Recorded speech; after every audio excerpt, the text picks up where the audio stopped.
Nice headphones.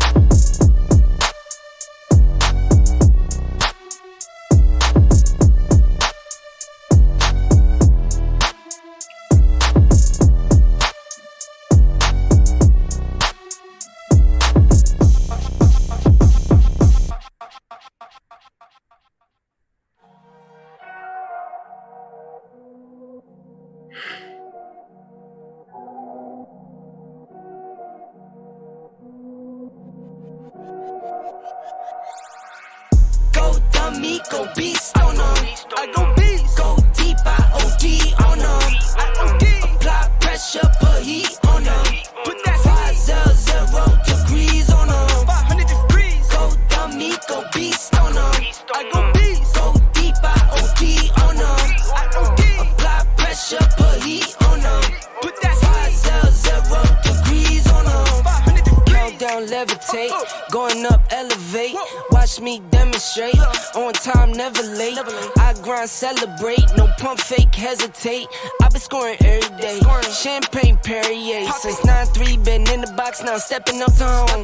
Like straight out the sandlot, now I'm plotting on the globe. I work hard, I show love, that calm and steady grind.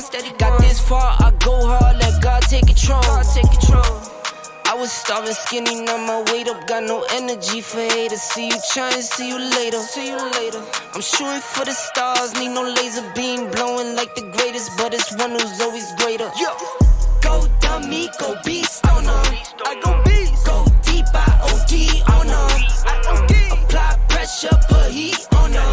Put that 500 degrees on them. 500 degrees. Go dummy, go beast on them. I go beast. Go deep, I OD on them. I OD. Apply pressure, put heat on them. Put that 500 degrees on them. 500 degrees. Smile good, skin clear. This here my year.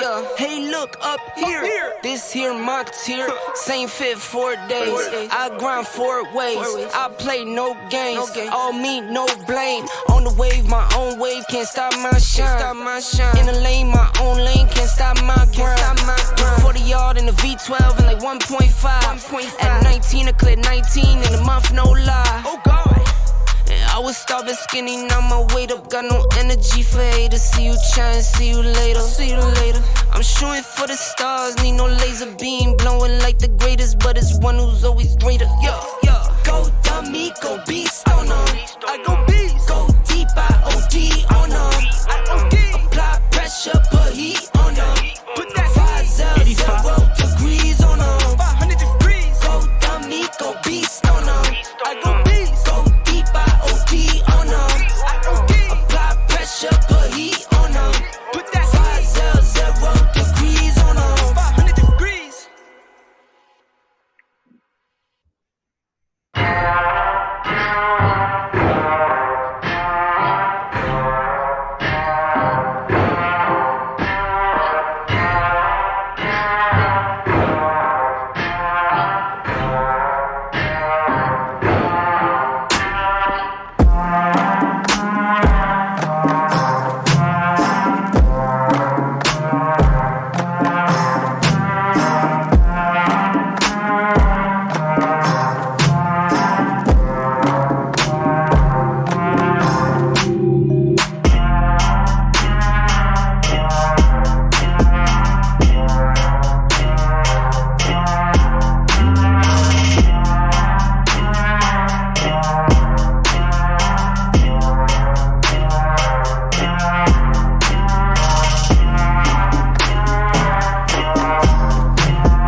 the intro.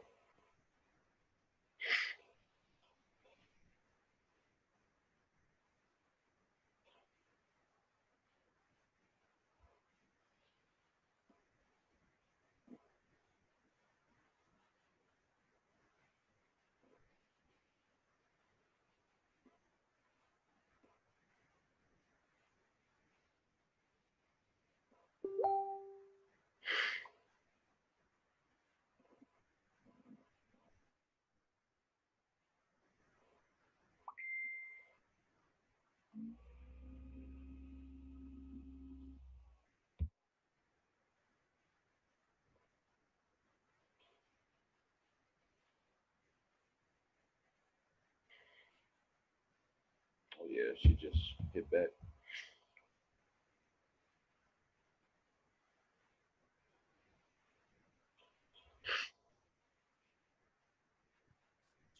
Lisa, we gotta see your face this time. Come on now. No, I'm like seriously in the bed. Oh, Well, okay. I'm getting back in. I was in the bed and I went to go make coffee. Now I'm getting back in the bed. Sorry.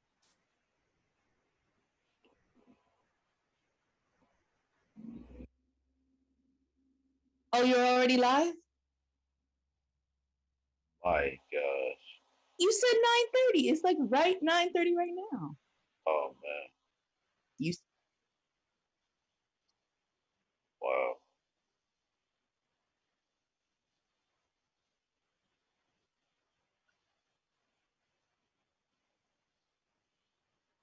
Let's go. Let's go.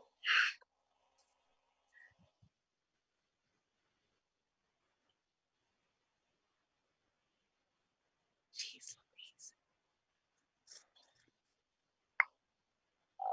Go ahead, Lisa. You go first. Just a wee tired, but other than that, I'm swell. What are you tired from? What are you tired from? Well, so number one, I have a day job. And number two, I'm also nocturnal. So my day job conflicts with my nighttime issues, and therefore I'm tired all the time. Yeah, it's called BS. That's what I hear. My day was straight. I went to the mall and we just looked at people. People watch. That's always calming and hysterical when you just people watch and you see all the different stupid things that people do. Oh wow! Do you see any looting today over there or no? No, it was no looting. I saw a lot of security guards. A lot of security guards. I know that we're gonna have a new promotion code. If you anybody watching, if you wanna, no, I was gonna say something stupid. I was gonna say add promotion code George Floyd for 100% discount. Oh no, don't. That'd be so bad. Yeah. Hey, but there is I'm gonna hop straight into it. I was just watching 846 from Dave Chappelle. It's actually a pretty good it's probably like 27 minutes. It's on YouTube. Okay. It's pretty good. I enjoyed it. Wow. Hey guys, are you getting feedback? I'm hearing feedback. Are you getting feedback back to you? Yeah, it sounds a little, Mr. Robotic. That's why it sounds over there. No, you should have no feedback right now. Let me change some settings on the audio. Okay, 1 second. RTX. Okay. No, I am in the country, but I will only be in the country until the 30th. Then I'll be in the city. Well, I'll be in the suburbs. And what's gonna happen when you switch? Well, you'll have like better internet service, better wireless service. That is very good. That's always good to know. Because right now your internet is kind of really bad. Thank you. Say that. Just say that. Say the truth. But it's good. What you get over there? What kind of internet you get over there? That's a CB. So in the country, here the company is called CenturyLink. Oh, CenturyLink, yeah. But the speed is like I don't even recognize the number is so low. I never. Yeah, they kind of low. That's for sure. But anyway, at least you don't have internet through like a how you call it, CB radio or nothing like that. You have something better than that. No. I'm just asking. Like you be like, this is Lisa. I want to over. You be waiting for it. It sounds like that's her. I think she might have. Roger that, copy over. You're like, oh Jesus Christ. But yeah, guys, we are here back live. Phone lines are open 520-261-7246. Let me change the color of that real quick. And we got a couple of things going on today. There's people all over Seattle, Washington, just protesting for no reason. Oh, 1 second. I think my grandson is leaving. My grandson is leaving. And I gotta give it a kiss. I don't think he's leaving. Thank you. So, what we got going on? They still got a reason. I don't think they have total anarchy over there in Washington State. I mean, for what I know. You want to know what's so funny about the Seattle protest? Like, I was thinking back to the video that we played yesterday. Right. And of course, they're all like Black Lives Matter, and they have like posters that says Black Lives Matter, and they're chanting Black Lives Matter. But there was something missing in the crowd. Oh yeah.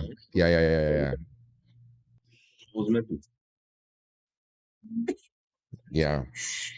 So black people don't have to be just to have our voice. You know what I'm saying? Let somebody else speak on our behalf. No.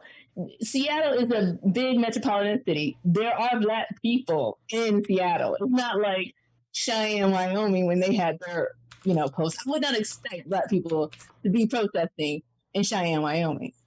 But in a place like Seattle, see some Black people at a Black Lives Matter protest.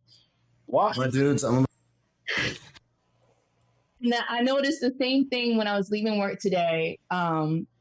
Where my job is, it is very urban, and it has like just a few blocks that would be considered the suburbs. Right. And so the protests were peaceful. They were on the sidewalk. They weren't blocking anything, but they would be the suburb side. So they were all Caucasian. At first, I thought it was a car wash. Come get your car wash and raise money for the youth or something. That is correct, yeah. But no. They had Black Lives Matter, but there was not one Black. Like literally, if you cross the street, there'll be all the Black people. So you mean to tell me that you don't know one Black person? Like Black people are not in your social group, but you can protest to support Black Lives Matter. Like you don't want to hang out with them, but you can protest for them. That's what I'm saying. Like, it just doesn't make sense. Why are they not in your social group if it's that important to you? So, in order to be part of cause, you have to have that person that you're. No. What are you trying to say? And because there to be Black people in Cheyenne, Wyoming, and they have protests. Yeah, but I don't have to be. You don't have to have one Black person out there just to get the damn message across. Okay. I just think it's usual. It may sound a little awkward, a little funny for a little laugh session, but Black person doesn't have to be out there. If especially with this new generation, they don't need Black people out there to say Black Lives Matter. If that's what they feel they want to do, they can do that. Do you think that why Americans are pandering to Black Americans? No, I don't. I think that it was not the Seattle. The Seattle is something different, but Yeah. the people that was in the city where my job is, that those people, that was not Black Lives Matter. That was white people guilt. Let me show you a video, guys. I know you guys are seeing what's on the background. Let me show you a video so you guys can take a look. This is going to take about minute 10 seconds. Yeah, man. Put it on the speaker. Put it on the speaker. There you go. Right here. Look at that Here thing. it is. Right here. There you go. Oh. Mr. White man, get these white women to get these white people out here, man. Keep on coming. Keep on coming. Keep on coming, Mr. White man. Keep on going. Keep on going, man. Most of in Christ, man. You understand? Now they showing what it means to really salute a prophet and a priest of the Lord. Right. Keep going. Keep going. The party out. Show y'all. Come on, folks. Get your boot. Look at that. Saluted. Get properly saluted, man. Keep doing what y'all doing, man. Get properly saluted. Come get properly saluted, man. This is a white couple right here that's proving that they are sorry for what their forefathers have done. That's right. There we go. There we go. White people feeling sorry. White people feeling sorry for what happened. I don't know. I just don't know. Just people feeling sorry for whatever cause, for whatever reason. Kissing somebody else's boot on the middle of the street. I can't even believe that. I mean, That's just this is like total humiliation. It is. Like, please do not sell yourself short. Like, white people are important. I understand that Black Lives Matter. Okay, that's not what I'm getting at. Okay. All people are valuable. All people are important. You don't have to lower yourself to that level to support a cause. Don't take away from yourself. Have self-esteem. Don't do that. And I think this creates more anger than what they're trying to do right here.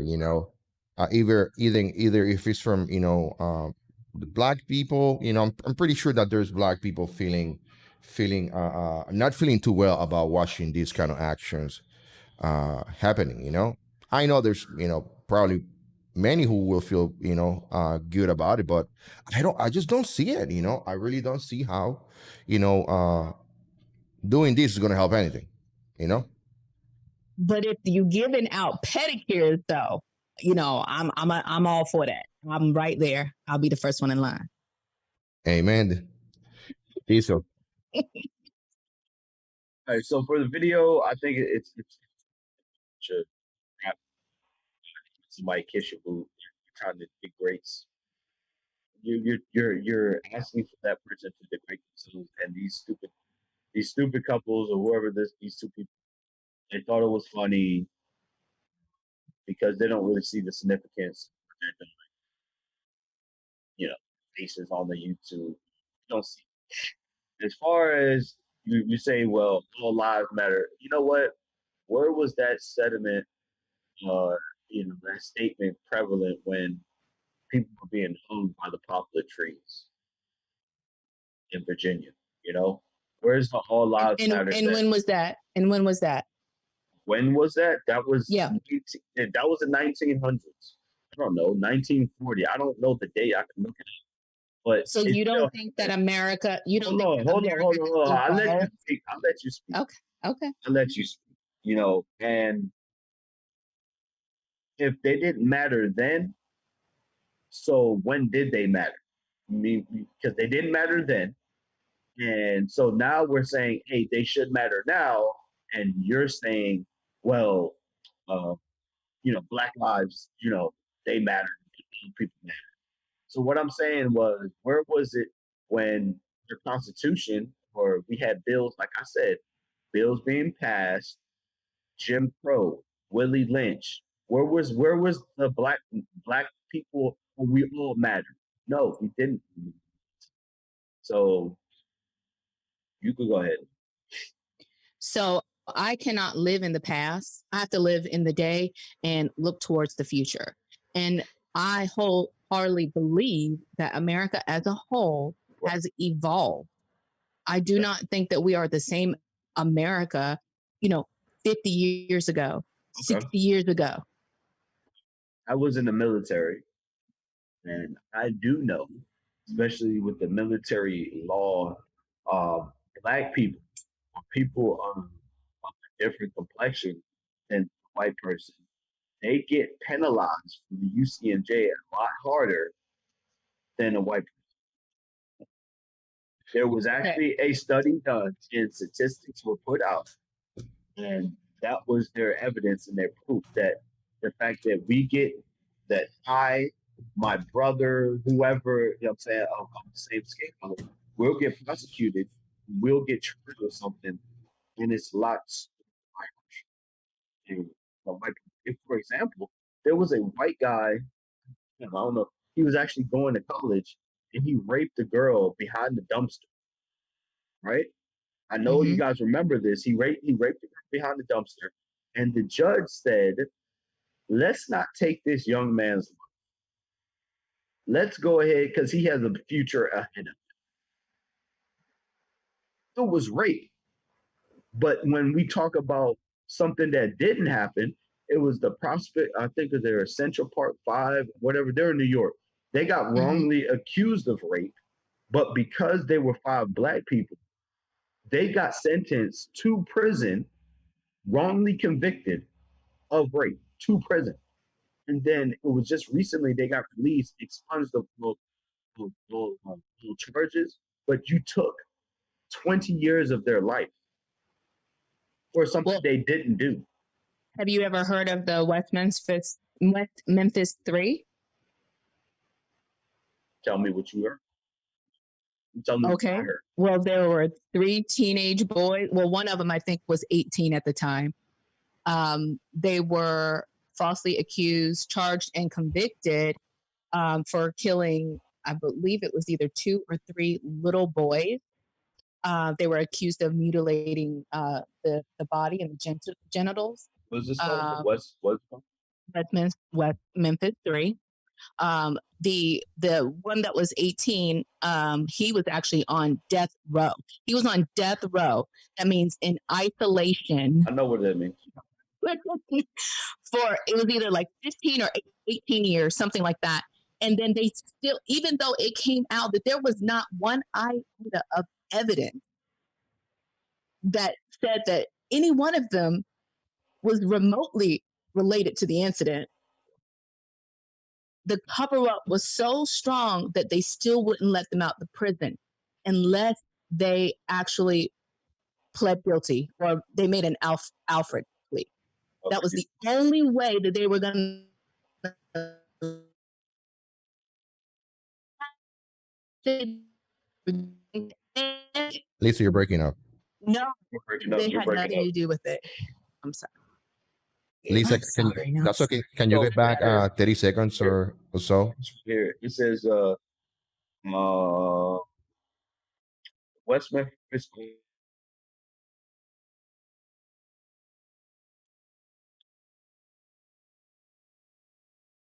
Lisa, now you're breaking so much.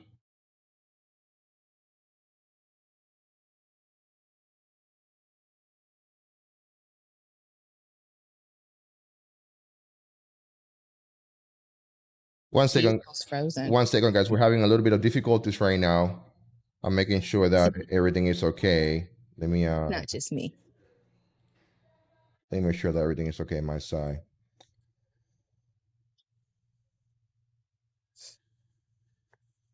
Yeah, everything is fine on my side. Lisa, let me call. I'm gonna drop you of the call. Yeah, he dropped off the call by himself. So let me invite him again. Sorry, guys, for the little interruption, but I'm trying to get Diesel the train back. So, Lisa, what you were saying is correct. And Sean right here is talking about where the technology age peeps over in Somalia and Bosnia, Croatia, Nigeria are watching that video, developing how the opinions will be towards Native American borns. I agree. It's called the Lisa virus. My computer just shut off. Perfect. The Lisa started to talking. Hey, can you bring your green background towards you a little bit? Yeah, hold on. I gotta Okay. Let's set this thing up. Lean back. Lean back. Lean. Wow. So there's another video. Are you watching the video as well, or no? Not right now. No. Okay, let me know. I have another video to play for you guys, so you guys can take a look and then give me some opinions. Hold on. So did we stop with this West? Well, West. Go ahead. Well, what my point was about that is that these are just little occurrences, and for every Black example, I can probably bring up a white example because they're just little occurrences here and there. There are 339 million people living in America, and there is no way you ever get me to believe that America as a whole today, in today's time, is racist. I'm not going to get down with that. If America as a whole ain't racist, why do we have affirmative action? Look, why do we have certain? You want to know how I know America as a whole is not racist? Because white people voted in a Black president not once but twice. There is no way Barack Obama could have won without white people. Okay, hold up. There's no way he could have won without white people. He has white people. So you're telling me that all the white presidents that have been voted upon, they were all purely voted upon by white people? Do you know how many white people there are compared to the other races? White people are 75% of the population. So so you're saying without. They can't. Nobody can win without white people. White people are 75% of the population. Oh, what is that? How does that vote? So white people voted for a Black president twice. And that is correct. That is called evolution. Our nation has evolved. You literally said America isn't racist. That's what I'm talking about. Not racist anymore. I'm talking. See, I speak in the present. Okay. So at this time, America as a whole, I do not believe is racist. 75% of the population is white. We got a Black president twice. You want to tell me again that America is racist? Yeah. Come on now. Come on. You know what? Okay. I'm a hold on. Let me set my camera up. Go ahead. So one of the things that I want to bring, Lisa, in your favor, and then I'm going to say some things in favor of Diesel as well, is that Lisa, when you're talking about we are not racist anymore, I do agree with you. Okay, but they're racist people, but as a whole, we are not racist. Yeah, I don't think as a whole we are racist. I mean, how can we say affirmative action? How we are racist, a racist country, but we do have affirmative action. Okay, and affirmative action only works for different groups of people. Different groups of people, not including the white, the Caucasian. If you're Caucasian, affirmative action doesn't work for you. If you're Black or brown, yes, affirmative action will work for you. And affirmative action have helped in many cases, many individuals. Right. So I think affirmative action is a great thing.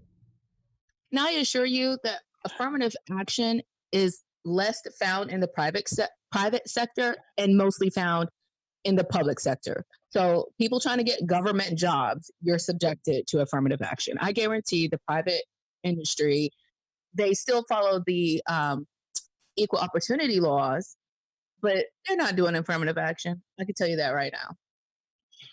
Ain't nobody got time for that. And you're saying this based off of your experience, right? Or are you just saying? Yeah. So with my job, when I do a lot of independent work and I have to work my tail off to get contracts, okay? And my good name attached to my work ethic, right? That's what gets me a job. Let me So my first name, my government name is not Lisa, okay? Yeah, it is. And if I told it, no, it's not. If I told you we're gonna rock with that. We're gonna rock with that. But if I actually told you my real name, so somebody saw that, they would not think, this white girl, she applying for this contract. Okay. Right. No. This white girl. So wait a minute. So your name, you changed your name so you can No, I go by Lisa because that's what that was like my nickname. You know, everybody has a nickname, like a short Your house name. Yeah, your house name. It's a short, right? So that's just what I've grown up with. It's not that I changed my name. That's just what I was called since I was a little girl. I was also called Lisa Poopcake. Oh, cool. Yeah, you're not gonna go off that name. Yeah. No, Lisa Poopcake. So you know, because I am country. So I mean, I still, because we're talking about America. Okay. I do believe America is still racist, but it's more dormant than it was before. Because it's not cool to be racist. You know, a lot of people in today's society, especially with this whole new politically correct, so new PC era, it's not good to discriminate against people. You know, I remember back in the day that, you know, homosexuals, lesbians, all that was frowned upon. The LGBT, you know, I don't want to get it wrong, but, you know, that community came out and they're like, we got a voice too.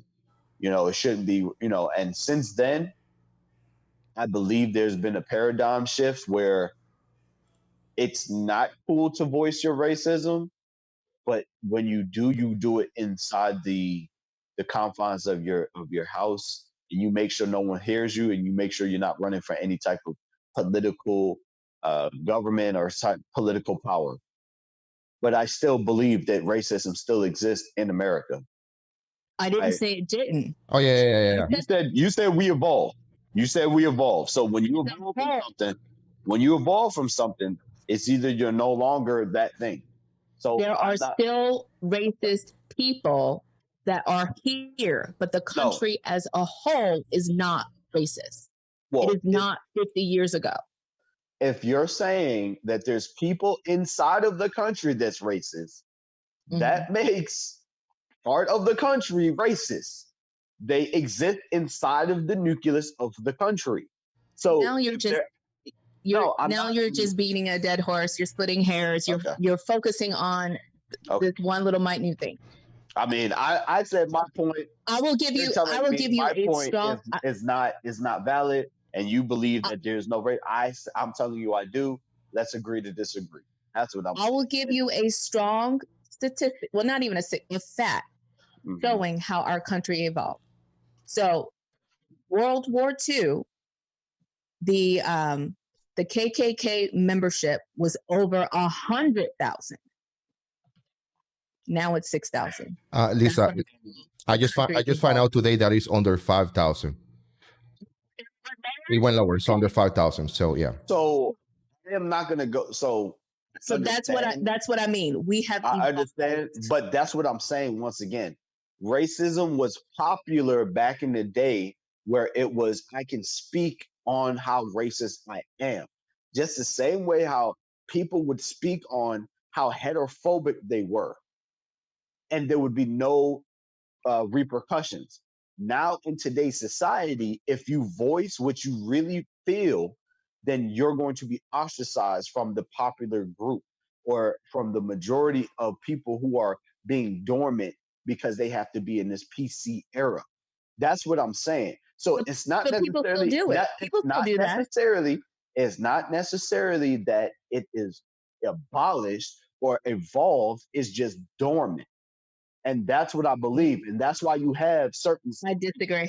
That's why you have certain spikes in certain countries, and certain spikes in certain states around America, or you'll have cops saying that they fear for their life when a man was in the car with his girlfriend and his child in the car.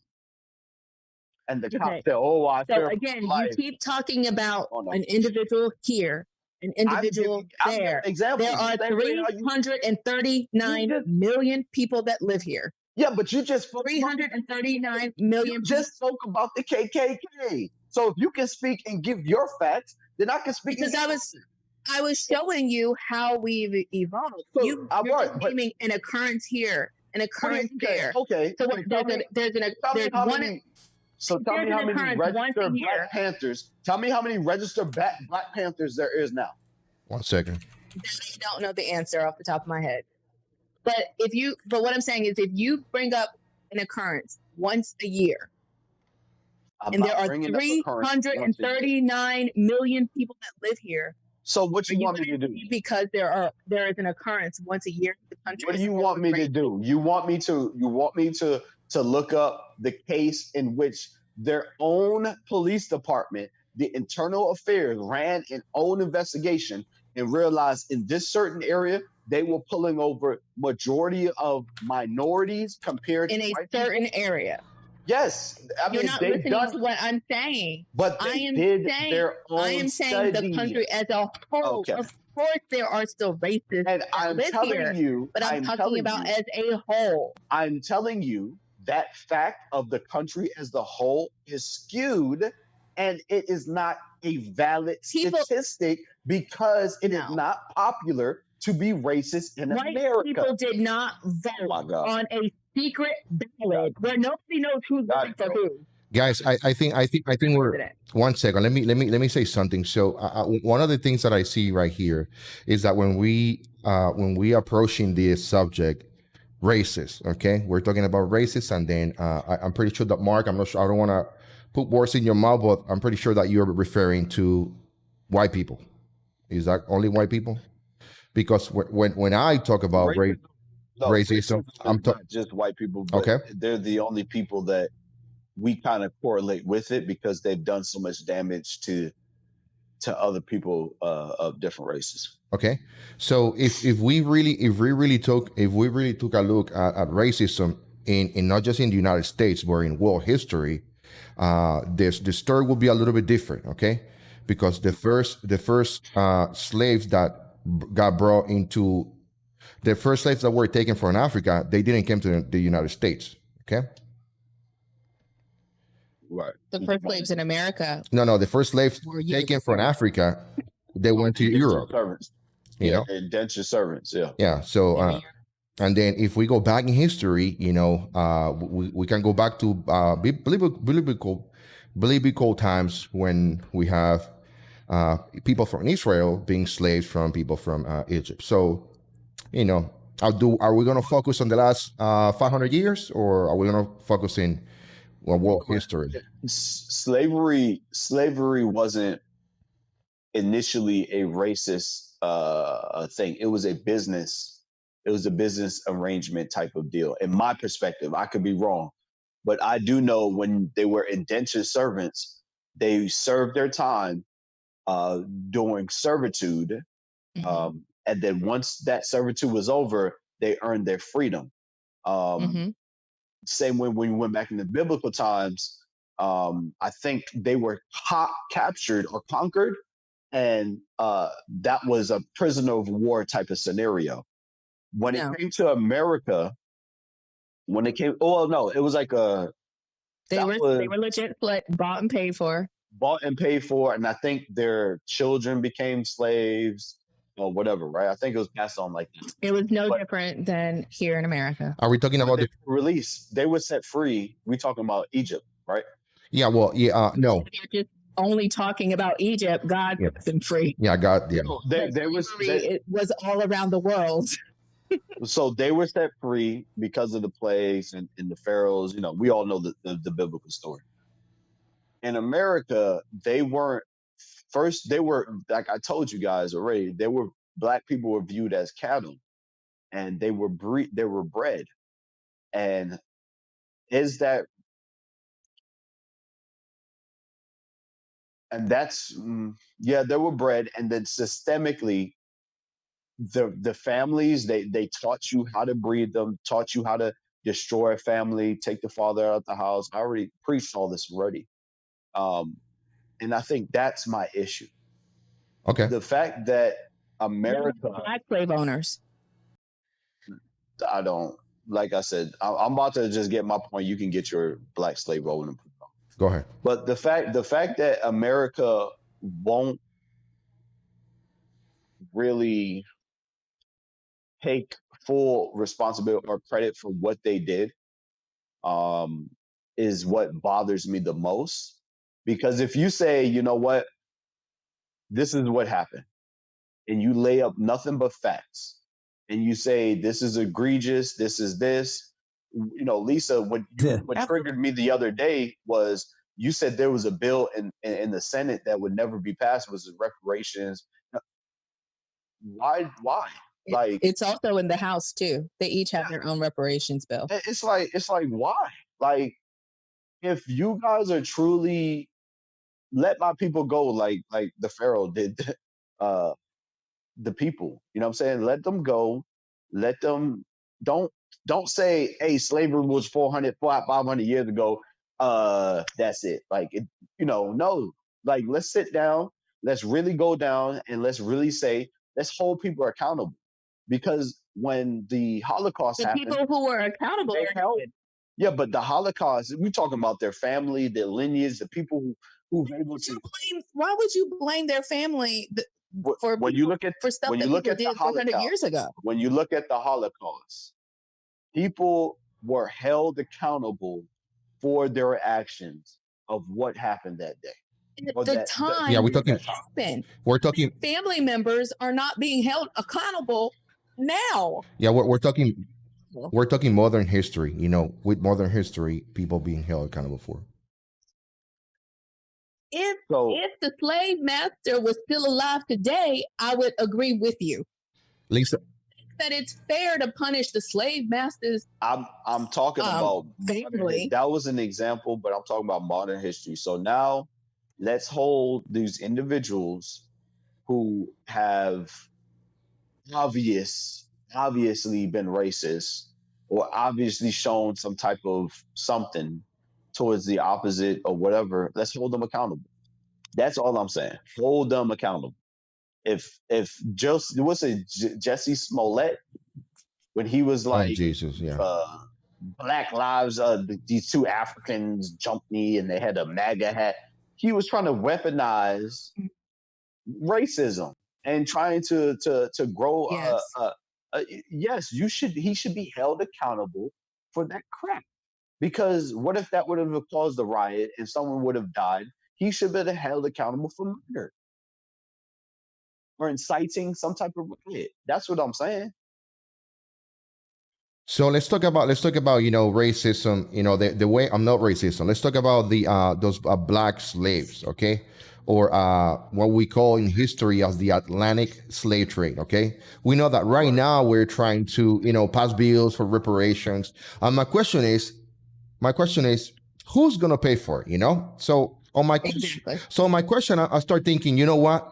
I have African descendants in my bloodline, so I should not pay for that, But I remember that when I fill my paperwork, like in the military or when I go to work, I put white Hispanic. So that puts me in a conundrum, if I can say that. Okay, so I start doing my own research, and the one thing that I think is like how this slave trade started, yeah, and then I go to the internet and I start looking, and then I see how the slave trade started with the Portuguese, okay, which is people from South America, okay, and people from South Africa who traded and sold slaves to the people from Spain from 1526 until the 1900s. So now, why do I need to pay taxes? Because it's going to come down to paying taxes. If somebody's going to receive some kind of compensation, the money has to come from somewhere, and it's going to be and then if you're going to give money to, if it's, let's say we're going to give money to all Black Americans, that money should not come from them, so they will be exempt.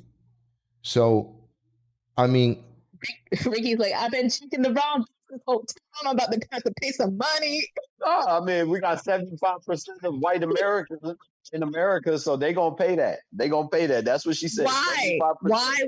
Okay, I don't agree with reparations, and I'm gonna tell you why. Look, Number man, one, I'm gonna hit you off with some money. I give you $20. My shit. No. The people who committed the crime have been long dead. people, yeah. To the people That's who are fucked up. here today. So And number unsolved two- mystery. It's an unsolved number- mystery. It just goes with no one. You just say, you know what? Hey, oops, my bad, and that's it.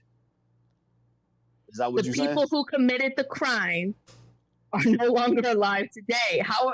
That's like saying if you commit a crime, if you commit a crime and you die, your child go to jail. No, I got you. No, I got you. But Saying, racism is not abolished today. People are still committing racist crimes. What are we talking about? And that is correct. That is correct. small handful of people So compared let to the them whole pay. population. Let them pay, Lisa, because they're getting away with it. The people who are still committing the crimes of racism today are still getting away with it. So what's your So excuse? those people, no. So the people who are actually caught and convicted, because we live in America. Yes. So the people who have gone through their due process and they are convicted of hate crimes, yeah, they pay, but you can't just say that all white people should pay. Like that's ridiculous. That was being facetious. And number two, the second reason I don't like it is our economy is kind of indifferent at the moment. So that is correct. It's not the time to be demanding large sums of money on one group of people right now. So that's the two reasons why I don't agree with it. Well, let me put some my thoughts right here. You know, we need to first of all, I want to say to the people on the chat room, hey guys, don't forget to subscribe to the channel, click the notification bell, okay? And are you calling, bro? Mark, you just called me somehow to the Zoom. And don't forget to call the phone you're going for okay. Don't forget to call the chat room if you like to, okay? The phone number is 520-261-7246, okay? So we're talking about racism and slave trade in this segment of the show. And I think that you guys have, you know, some very valid points. You guys want to, you know, give your final thoughts on that? Yeah, well, I think Sean Allen should call because he could actually tell you all about reparations. What does he knows? What does he knows about reparations? Because he knows about them. Okay, well, people are too afraid to call the room. You keep calling from the computer. Yeah, I'm calling from the computer. Oh, you wanna switch? Yeah. Oh, perfect. Yeah. Let me get you out of here. Hold on. Let me text him because he actually has experience with it, like legit experience with it. No, just tell him to call. Tell him to call. Yeah, I'm gonna text him to get him to call. Okay. If he'll call. Probably he's you know scared or something. Who knows? No. Bet he's scared. Man. You sure? Yeah. Okay. He's right here. Okay, Diesel is back here. I got you here, Diesel. You're back here. Can you hear me? Thank you so much. So Lisa right now is trying to get one of the guys on the chat room to call the show, but the phone's still it's still not. Yeah, he's still in a fake person. Yeah. But my final thoughts on slavery. I was saying, there's a lot of people who have been done wrong, and as long as we sit here and pretend to not understand what our forefathers did or whatever, then it's just going to, I think, keep the narrative going. Morgan Freeman, he said, don't talk about slavery. You know, I just talk about it as a black guy. We can go that route. But America seems to say, especially with that video with the white people kissing the black people's boots, that's the rage from the ignorant people saying, look, you got to prove to me that you're not racist. No, if you just have a dang on, tell us what's it going to be. All right, look, guys, you know, the Native American. About that, guys, he had called me, but he's going to call in. Yeah. So, for example, like the Native, you know. Why don't you believe me? But that's my final thoughts. It's just let's sit down, let's talk about it, let's get it on the table, and let's just be done with it. And there's a lot of people. How long should I'm getting my final thoughts. You can get your final thoughts. We're not going back and forth no more. Okay. Just sit down, talk about it, and get it down on the table. I think a lot of stuff has gone without being said, Okay. and you don't say things and you don't get proper closure. People tend to think, well, this relationship ain't over, so we need closure. So that's all I'm saying. I don't need see the difference between I know what it is. I know exactly what it is. You have had an experience or two. I have not. And that's why we're at this, crossroads where I don't need closure. What do I need closure from? Nothing. I wasn't enslaved. So I don't feel like I need closure. I'm perfectly fine. I feel like America has evolved greatly.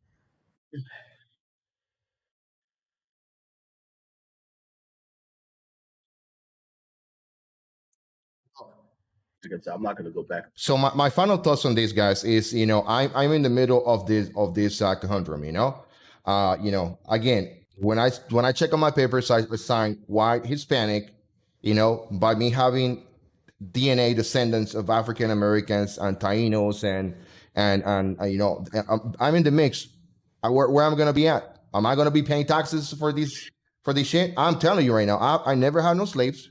I will show you a picture of my great grandfather so you see how he's dark as the night. No, I'm sorry, the night was dark as him. So I'm telling you. So I don't think that we're gonna get anywhere with those two bills. I think that we can definitely promote what we're doing right now, affirmative action.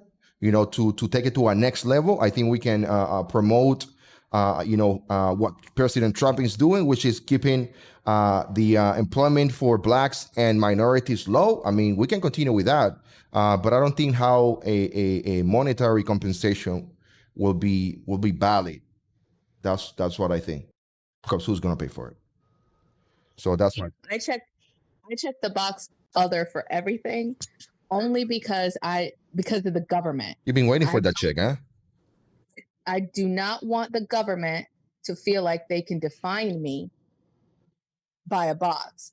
So I check other because I feel like that's me being defiant and giving them the finger, messing up their statistics. Every little bit counts. Okay, guys, and we have on the phone lines right now with us, Mr. Sean. Welcome to the show, man. Rick, one question for you, man. What nationalities do you reside with? Nationality? Puerto Rican? Yeah, so I'm Puerto Rican, but I'm also American, because Puerto Rico belongs to the United States. You're a native-born American. Yeah, so it's like if just in case, same case if I was like Hawaiian or something, that same thing applies to them. So. No, you got a Spanish accent. Oh, thank you so much for that. Go ahead, man. What do you think? What you want to bring to the show, man? Go ahead. Mic is yours. So, I just called in. Sean knows all about reparations. He is Native American.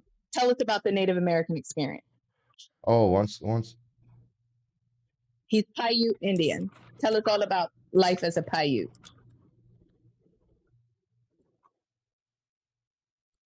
Are you? Hey, Sean, are you there? Yeah. Hey, Sean, give me a. These people were settled onto a reservation called the Paiute Indian Reservation. It's in Nevada. So up near Reno and Lake Tahoe. Okay, Sean. It's called Fallon, Nevada. Yeah, it's a reservation. Okay. So, Sean, I got a question. Yeah, sure. I got a question. First of all, okay. Do you really exist? Are you a real person? Because we've been debating this. Because Lisa which I just found out is not really her first name. Yeah. Are you a family member? Are you a family member to her, or are you her physical trainer? Oh my gosh. Oh my gosh. I told her that I would be her personal trainer, but to tell you the truth, when I went to school, it was over at Dam Neck Base in Virginia. That's where I finished my college education, and Lisa was the first Virginian that I met when I moved here from California. So you are. Dude, you just told them you're my personal trainer. Can you correct the record, please? So no. We don't need to correct. I said I would do it. I said I would help her out. There you go. I appreciate. I'm not getting paid. No, I'm not getting paid. I'll tell you that. No. But that is not our relationship. Our relationship is we are exes that are reconnecting. Yeah, we got a video on the background of Sean training Lisa and a couple people more. So just Sean, continue. Exes reconnecting, correct? I guess. Yeah, sure. Damn. She was the first woman that I met, and the first one? I liked it. In Virginia. Okay, so all right, Sean.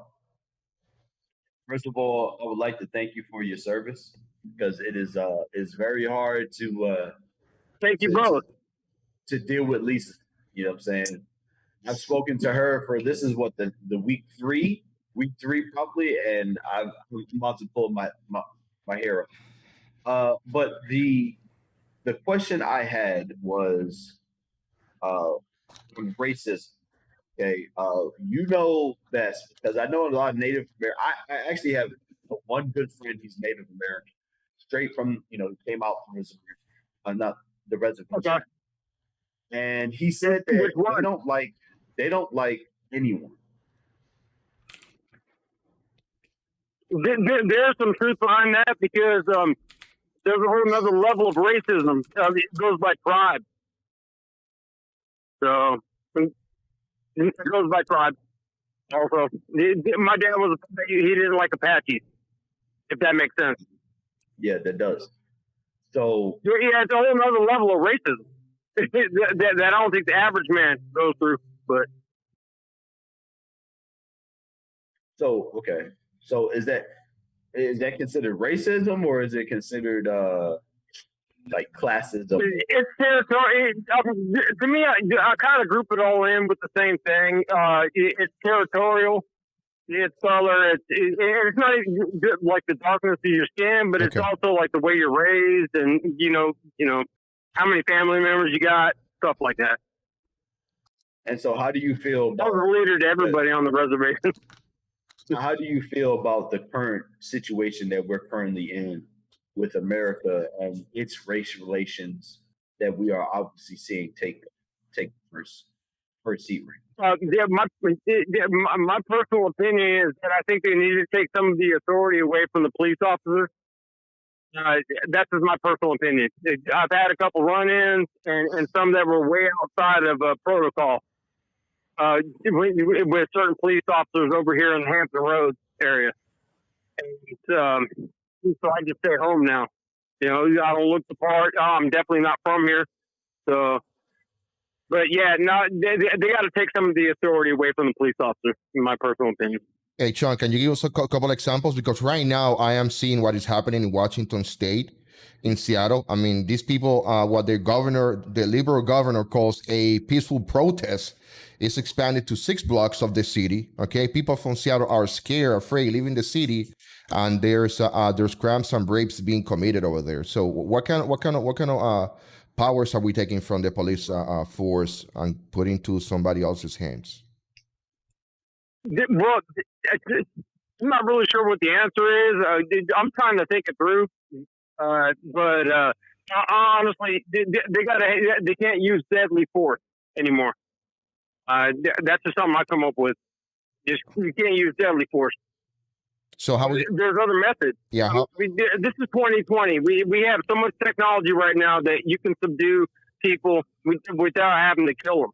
And how police officers going to deal with somebody who's shooting at them 3 o'clock in the morning, hiding on the bushes, and then the only thing that you have is a flashlight on your hand, and maybe a 9mm with what 30 rounds.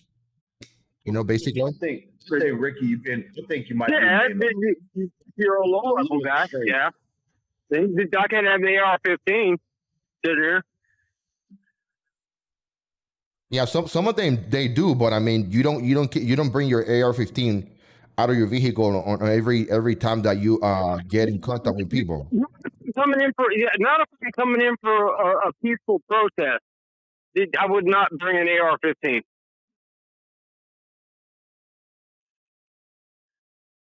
I bring a flag. I bring a bullhorn or something, just and protest peacefully. Isn't that kind of what the Constitution states? Yes, it does. Thank you. It doesn't say you have the right to protest. It says you have the right to a peaceful assembly. Yeah.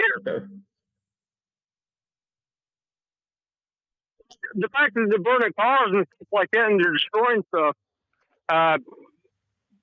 Honestly, I don't know about that. I totally disagree with all that. I was listening to the radio station. They were talking about some place back in like Denver or something where they protested and they burned a bunch of stuff down. And they said that there was like 50 arrests in one night, and not a single person was local. It didn't have a local address. They came from somewhere else.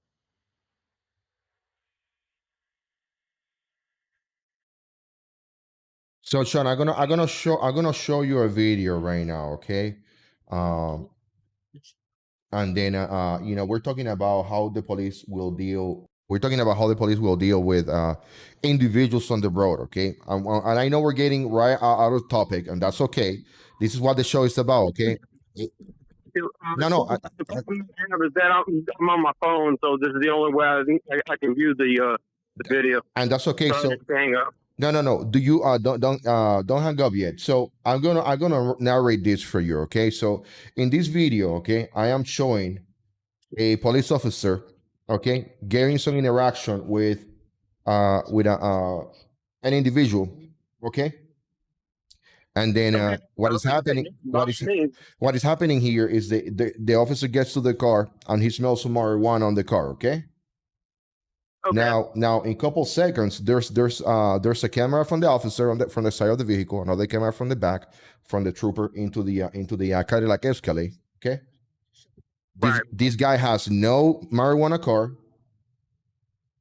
This guy refuses, to comply with the officer, and then the individual, and we will see in a second in this video, will start the car and run away while the officer is hanging from the door. Okay. I know you can probably hear it. Yeah. What state is this in? We're waiting on it. 1 second. I swear to God. Put your hands up. You put it apart. It's in Florida. It's happening in Florida. Okay. I am not gonna lie to you, but this is like what I told you. My friend got shot by the police. The only thing is the officer approached him with his gun already drawn for a routine traffic stop, and because my friend had PTSD, he immediately went to another place. Like he totally freaked out. So he did drive off, like fleeing, but because he was in a different state, that the gun like triggered something. Okay. So based on this video, we see how. Based on the video, we see how. You say what? Bless you. Hey, Sean, what did you say? I believe that police officers are under trained. That is correct. I think that they need. They can train them better. Okay, de-escalation. We can definitely have the country push for some bills to fund, not to defund, but to fund the police officers, whatever stations, whatever prisons, whatever it is, so they can get the proper training and they can stop relying on so much online training. I think the problem that we have with police officers. I agree with you. Yeah, I totally agree with that. Okay. If they just train them better, dang, they may not have had military training like you had or like the other gentleman had, but I've had it too my damn self, and you learn differently. You get better training. So I got with you, but I think that 100%. I think we need to fund these agencies so they can stop relaying in just these online trainings or hours that they get. I just saw a video of an officer getting destroyed in court, because they offer in both in his state training in person and training online, and he failed to meet both requirements. He was not overdue, but he was on the margin. So and people go free, for DUIs or X, Y, and Z. So Yeah. but I mean, when it comes again to the use of force from police officers to individuals, I believe that they need to get more de-escalation training so they can learn. They should learn how to handle with different individuals, not just somebody who's distressed. Because most of the deaths that we see. Yeah, I totally agree with you. The couple of weeks ago, we saw George Floyd. He was murdered on the street. Yeah, knee on the back of his neck, man. Okay, and the kill shot. Tell me. Anybody that knows anything, that's a kill shot. And that's correct, but I mean, how the officers de-escalate the intervention? I think that when they approached the individual, George Floyd, he was already high on drugs. He was scared because he got caught, dealing with some counterfeit money. There's a couple things to the equation. If we look at the other, yeah, it is, but it doesn't warrant losing your life over it. Give a damn. I don't care if I'm high on a little bit of weed or something. It doesn't warrant losing your life. Right. That's where the de-escalation training should come handily. It's an illegal move. And the governor of the state even said that. Diesel, do you want to add something to that? That was an illegal move. You had a knee on the back of his neck. He couldn't breathe, and he died. And they drug him across the street in a paddy wagon. I agree with that. So, yeah, Sean, first of all, like I said, it's good to hear your voice because we didn't get to hear your voice for however long that Lisa tried to pretend that you really existed. Lisa's been a good friend of mine for a long time. It's good. It's good because now I don't believe that I'm hearing things. I believe that you're a real person. And it's good that I'm having a conversation with you instead of Lisa pretending her voice is, her distorting her voice. Oh my gosh. Oh yeah, cool. Yeah, I appreciate the fact you left me on the show here. That's cool. But I want to say that was a good point Ricky put out and I think that's the whole issue that we need training. Like a lot of people not from the area. They get put into these hostile areas. They get kind of boosted up and kind of filled with propaganda in their mind to say, you know what, you about to go to Chi-Town, Chirac, you better be ready. These boys will kill you. And it's not a lot of relatability, So right. If cops would just relate to how they would feel if they got pulled over. There was one big thing while I was in the military that I learned coming up in the ranks was never forget where you came from. And a lot of cops, they have this superiority complex or they think they're better than people type thing.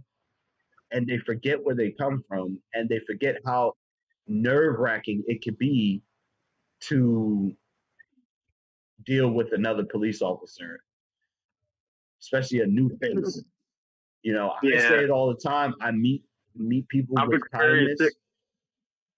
I meet people with kindness. I crack a joke, whatever, and to a point, like, look, man, a lot of cops, they'll just give the damn summons. When you see these, and just give the summons. This cop that you pulled up, Rick, he had his body cam on, but how many other cops didn't have their body cam on? Where's George Floyd's body cam for those cops? That is correct. I think it's still in evidence. you never saw it. Not every state is Florida. Florida is a sunshine state, so they put all their stuff on the internet because that's their state laws. But that's not the way it is everywhere. So don't assume that like they're hiding something or. I'm not assuming. A story for you, Lisa. I'm not assuming what I know. A lot of cops because I've been through where cops would disable body cams. I've been through where cops would shine the light in your camera. Do you know the body cam footage? So the body cam actually records the first, I believe it's like 30 seconds, and before they have to hit the button to activate it. But before they hit the button, it's recording. It's recording. It's just no sound, but it's already recording. So, like I said, I'd like to explain something. And then it will show when they hit the button to turn it off. I've watched it 1,000 times. Okay, so I'm not assuming. Once again, I'm not assuming that they're turning off. About the George Floyd body camera. I am not assuming about the George Floyd. You told me. Do you already know? There's no footage? I got it. The only way we can communicate. You can't compartmentalize it.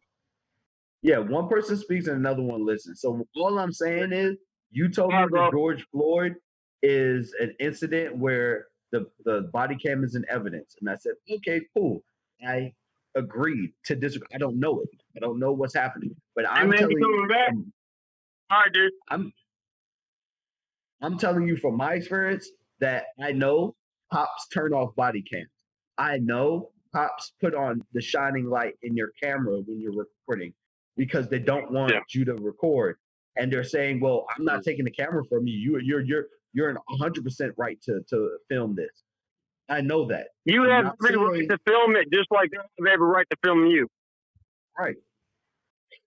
I'm not saying that the body cam wasn't turned into evidence. I'm just saying that based off of my experience, I wouldn't be let down if they turned off their body cam. I wouldn't say, well, I didn't see that coming because I've seen it coming. I've seen it done. But you're normally the light. You're normally the light person, and I'm normally the, what you call me, the Debbie Downer. So I would assume, unless it has been put out there, that there is footage. I would love to see that footage. And if there's trial, you probably won't until the trial. Okay. And that's just because that's that particular state. So Florida just happens to put this video on the internet. This video footage of everything. What? Everything is videotaped. There's video footage of every single thing out there, pretty much. Yeah. Well, we're specifically referring to the body cam stuff. Yeah, I got pulled over one time, and the cops said this is the first time they introduced the body cam on the police department down here. Chesapeake was the test trial, and they had it on their shoulder. So when he got out, he had this camera on me. But it also records, keep in mind, it also records audio. So what they were doing was that they were turning their bodies to the right, so they didn't record no video, and then they just did audio during it. And that came up during my my court case with these cops. Because the judge wanted to see it, so they brought a lot and everything. Laid it out there. They put the body cam video, and the cops, they kept the audio on and they kept the video on. They would just turn off the side. They would just move the video away from you. Yeah, and the judge got pissed off. Comes into what I was saying about cops knowing blind spots. George Floyd's cop parking the vehicle so they wouldn't see what they had body cams on them. They have body cams. You know, I got what you're saying, Lisa. It could be with evidence, but it could also be turned on. It could be. It can, but I just like to be. I just laid it out very easy. Yeah. Okay, guys, let's give about one more minute ish if you guys desire to, so we can go to the next topic, guys. because we got a couple of things to cover today. Are we We can go to the next topic. next topic? Okay, so Sean, I'll call you What's the later. next Okay. topic? Oh, okay, thank you. wait. Okay, bye. Bye. So thank you so much, Sean, for calling the show. Again, the phone lines are open 520-261-7246. So the next thing I want to talk about is I like to talk about affirmative action, guys, and I have a video for you guys. But yeah, I think we need to address affirmative action. Is affirmative action racist or no? I think it had its need. It was needed at the time that it came out. I just don't see the need for it currently.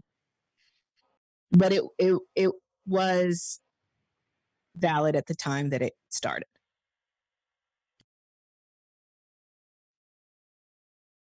So let me give you let me see if I can get the video right here, and then we got this guy right here, Steven Crowder, great American.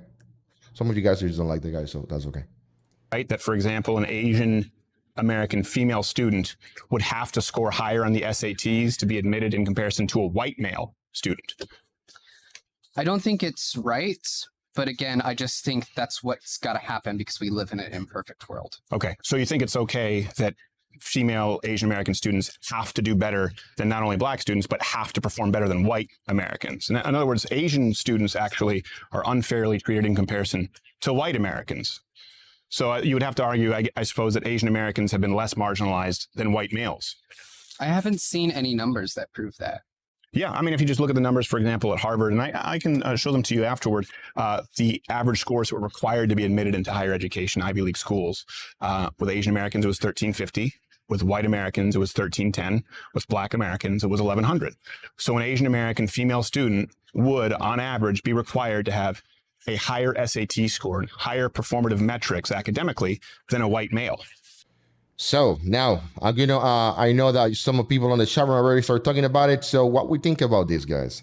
Is this discriminatory? This is classless. Can we say classless or class-less? Like racist, but not based on This classes, okay, or racist. How can we? Because this is what affirmative action is bringing. We'll say this. I can't believe this meme that I see on Facebook all the time is actually a real thing. It's true.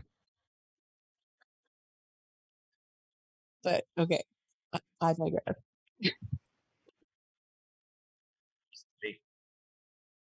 I always see like this guy with a sign, and it's like, it could be anything. Like,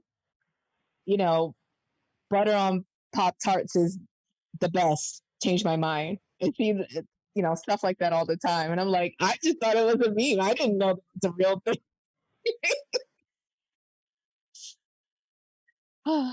Okay.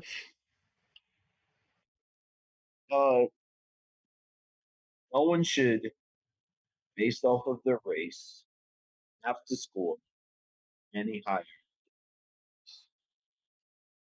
As chat was saying, I guess it's literally trying to separate us and trying to make a superior race based off to fire.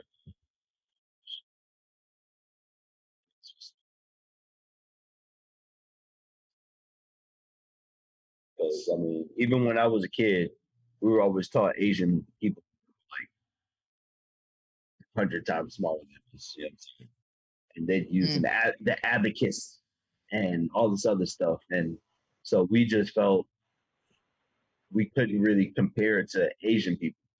Like they knew math, right? That was their thing, and that's just something to. It's to try to program people, man. It's try to classify things and to put people in a bubble, like how they try to put Lisa in the bubble based on her race, and she tries to say, "No, government, I'm other." You know what I'm saying? No, I don't agree with that. Well, I'm just, so I am black and I'm proud to be black. I just don't feel comfortable with the government saying that's all I am. So I'm Lisa, and being Black is a part of me. I got that. No, I got that. And I don't like the government just kind of like putting me in this box. It's just kind of, so it's like I said, a few weeks ago, I would be an anarchist if I didn't love the law so much. So I'm always trying to stick it to the government any way I can, even though that is such a small, insignificant way. I feel like a soldier. Well, I'm not going against your thoughts. I'm saying literally what we're talking about is the government stating Asian people have to score higher than the white person. This is what I'm talking about. Okay. Yeah. That's what I'm talking about. So, yeah, no, I don't agree with. I don't agree with that.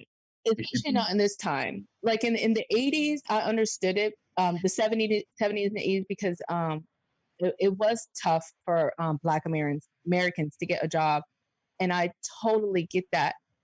But I think when the new millennium came in, I think our culture as a whole, was, I guess, more understanding. Hold on. The point we're making here is one class or one race has to score higher than another race just to get to the same position. That is correct. Which is into Harvard. So you're telling me you understood that back in the 1980s? For Black Americans, I believe I specifically said that Black Americans, the point of affirmative action when it started was to help Black Americans gain employment. That's what I like. Don't read in beyond that. No, I'm not. I'm asking your opinion about what we just heard about one class. That's what I said. I just said now I don't agree with any of that. I think none of that should matter. Like, just do away with the whole checking of the box. Your score is your score. Your likes are your likes. Your hobbies are your hobbies. Your extracurricular activities are your extracurricular activities.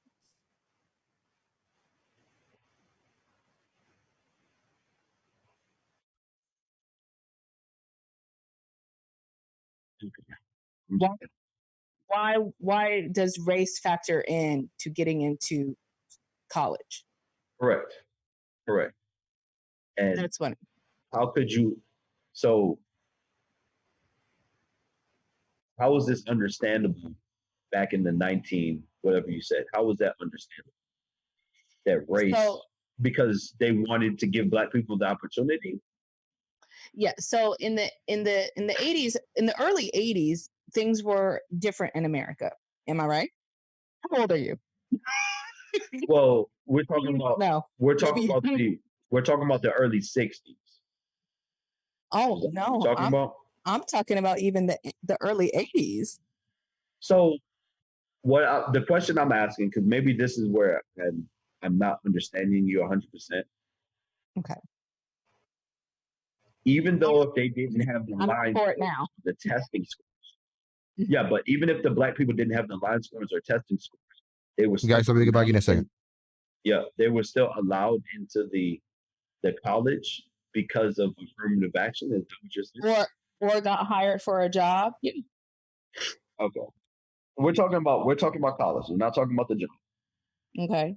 Because even with the affirmative action, I thought even with the affirmative action, they still had to meet a minimum of acceptance to even be qualified for the job. True. And that's what we're talking about when it comes with this education thing. They're saying that the minimum is, I don't know if you can see me, but the minimum was here or here, right? Mm-hmm. And they're saying that the Asian person had to do their minimum up here in order to be considered. Mm-hmm. And the white person had to do their minimum here. So regardless of what, that's not fair. And affirmative action to me. Now it's not fair. Correct. Right. Okay. Because affirmative action, to me, at that time, I would agree that it was because people were being, I guess, we weren't given the same opportunities as Correct. other individuals. So they say, you know what? We understand we have been unfair to you, gentlemen or ladies. So Correct. here's our apology. We're going to implore you guys just based off of your race, which is Correct. a prime example of racism, right? Or at least an apology that they knew they were being racist. That's a different story, right? Then you're talking about for today's environment that we are such on an even playing field, right? That we Correct. shouldn't need affirmative action anymore. Correct. Okay. The thing with the Asian people. So what the part of that story, if I'm not mistaken, that is missing is that there was like an abundance of Asian people coming in to Harvard. So I don't know. To me, maybe Harvard was doing a cap. Like, I don't know. Yeah, but it shouldn't be a cap based off your race. It should be a cap based off your SAT scores. You know what I'm saying? It was if what he's saying is true, it was more of a detriment, death from death. How you say it? Death from whatever. It hurts you even more. It hurts you, detriment. Yeah, it hurts you worse to even put that you were Asian on the application. Because once you did that, I say we should do away with all those boxes. Yeah, I agree.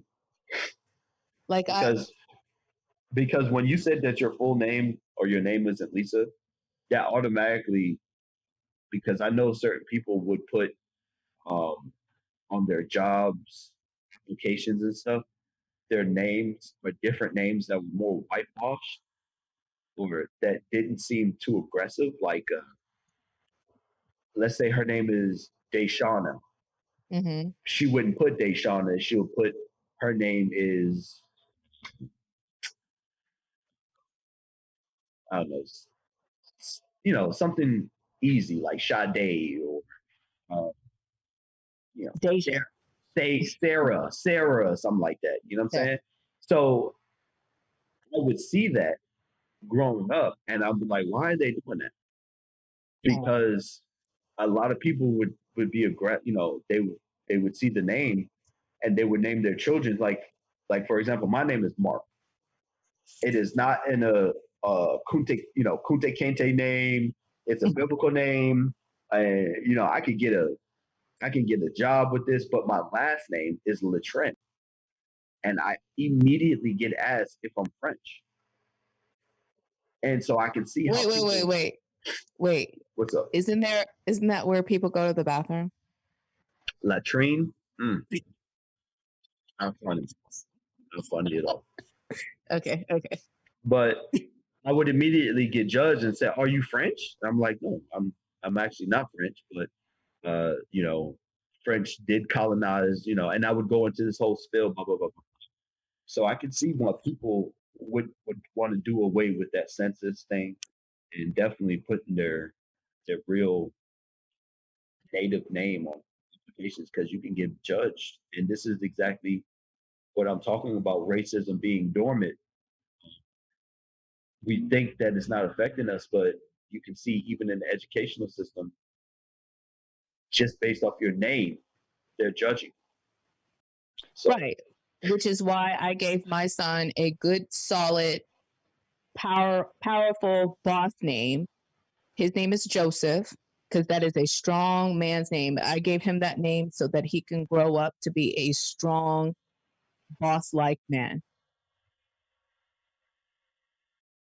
So, but I'm not ashamed of my name. It's just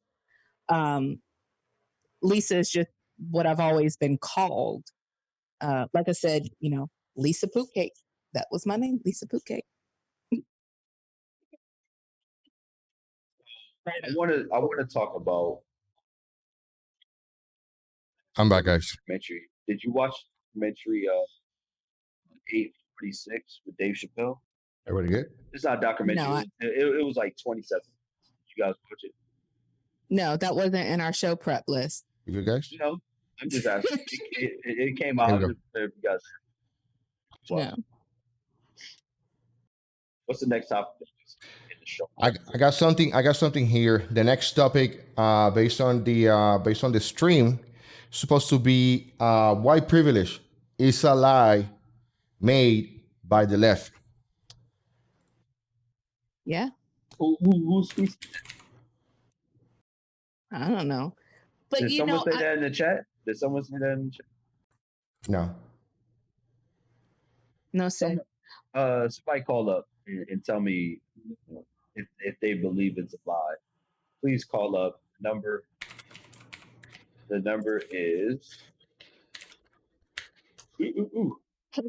Third triad. My old lady makes bank and gets paid just like the men do. What does that mean? What do you mean gets paid just like the men do? Well, this is the one thing, guys, and I'm gonna talk to those guys on the chat room. Okay, if you call your lady my old lady, that makes you the old guy. Okay, so you know, you go when you talk about your woman, you gotta call her the queen, because that will make you the king. You know, my prince. You know, whatever you know what I mean. So, but that's just me saying. That's just me saying. So let me show you something real quick, okay? That I want you guys to see, and then you guys can go from there. You know. So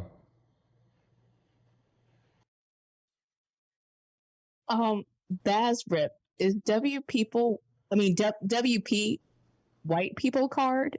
I'm just curious. Is that what that means? White people card?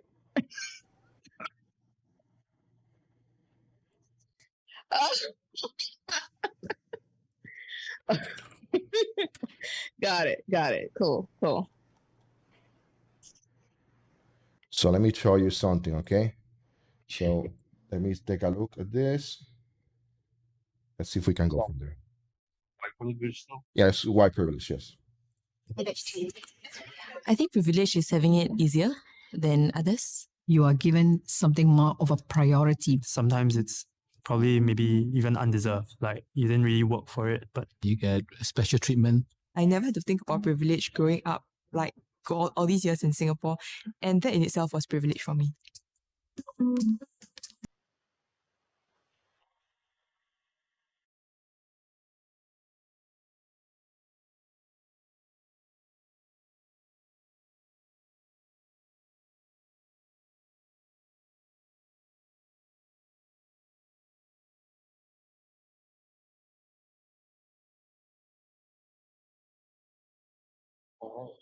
Good to go, Lisa.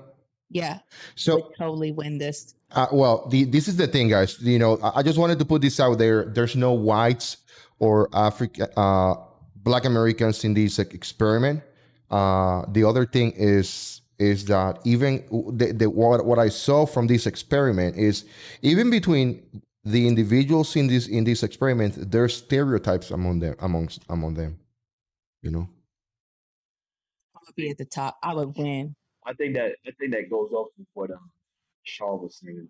You know, it's even racism within the culture that he lives.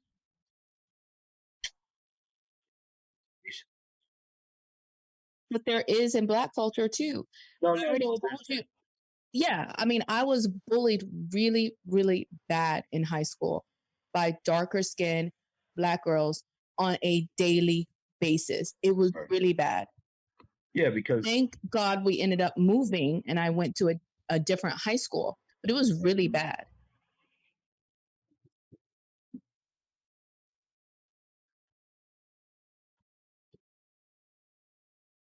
Yeah. Yeah, I mean, I agree. There's nothing really I can disagree with that. I'm going to say, okay, this is what. Just a sidebar. I got one sidebar, and then I got the Stanford prison experiment. When we talk about police officers and them needing training, people giving authority upon us. Sometimes you can, I think, Ricky, you know exactly what this Stanford prison experiment is if you've been through basic training, which you have. It's pretty much putting the PG, the platoon sergeant in basic training, on the shoulder of a private, and you're telling them, hey, you're in charge of all these people, and they start to change. They let that power get to their head. And I think that's what's happened to the law enforcement to a certain degree. And that's why I go back with relatability. If you guys don't know, it's called the Stanford prison experiment. All these students came from Stanford. No, I don't know if they came from Stanford or if they were told to just be part of the experiment. But pretty much everyone was in the same class system. The scientists said, hey, you're going to be one, you're two, 1, 2, 1, 2, 1, 2. And pretty much said all the twos go on this side. You're going to be in charge of everyone, and the one you're going to be prisoners. And they just left. That's it. They didn't give them no more guidance. And the officers or the twos, they became aggressive to a point where they were doing egregious things to the prisoners. And this is once again, this was everyone was free to leave, but they were so enthralled into this. When you tell one society you're submissive, and the other one you're what's the word? You got submissive and what is it? Pretty much Sure. the master, right? If you tell one you're Somebody's not into BDSM. Whatever. if you tell one of them you're subordinate and the other one you're the master, whatever, they tend to mentally think that and act that way. And the movie, you guys should check it out. I think it came. I'm looking at it right now. I think it came out in 2015. It didn't get a lot of. It didn't look like it got a lot of publicity, but it shows how twisted a man or people, humankind can be when given a little bit of power. I'll be right back. You guys can talk from that. I'll get the moment music.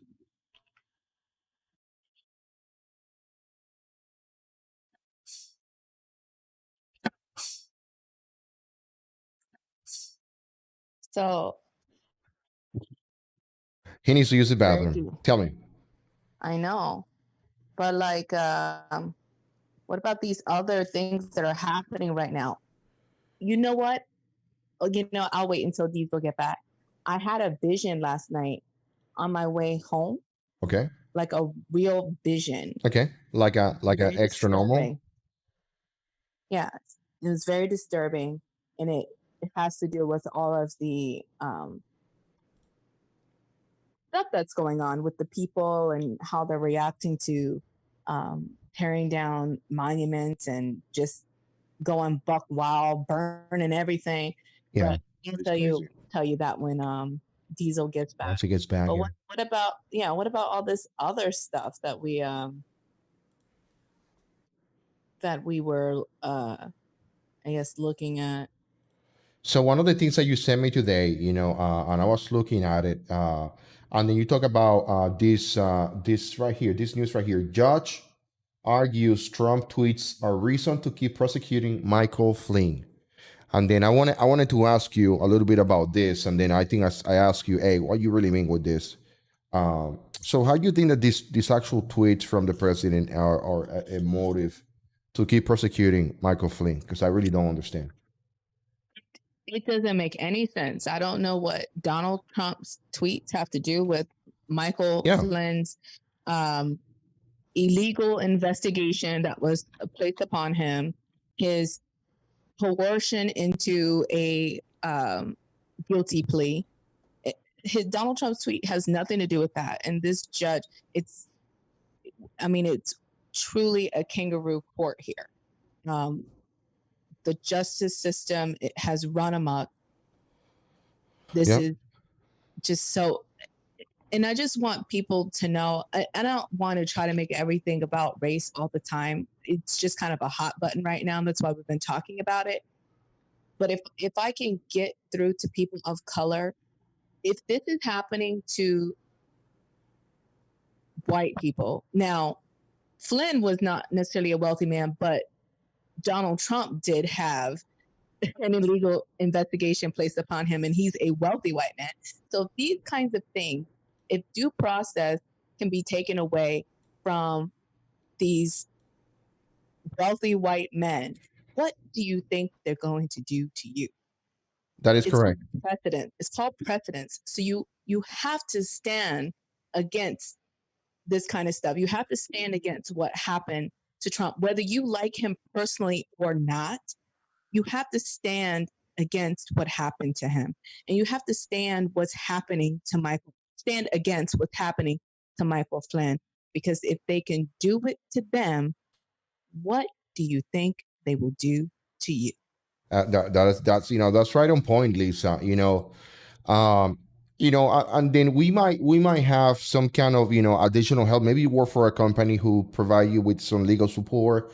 Maybe you're in the military who they also help you out with to some extent. But I mean the regular American is out there by themselves. That's why jails, I think, are so filled up with people. Because things happen, and then I think that we need to get better people appointed, healthy people appointed at the Supreme Court, at the highest level of the court system, so they can rule into these cases appropriately. So right now we have one judge who has been to the ICU multiple times, and she still a justice of the Supreme Court in the United States. And I'm like, what's going on? You always out for Ruth Bader Ginsburg. Man, she was a pioneer back then. I feel like you got a calendar somewhere counting down the days until she passes. I have a calendar. No joke. I have a calendar with some friends. And we kind of bet on people. Yeah, like a Deadpool. Yeah. And then I was the first one to pick her this year. But we are about June 12th. I mean, she's still kicking it. Twice to the ICU. I'm about to make $100. So. Oh my God! Shame on you. Wake up, YouTube. Wake up, YouTube. Maybe.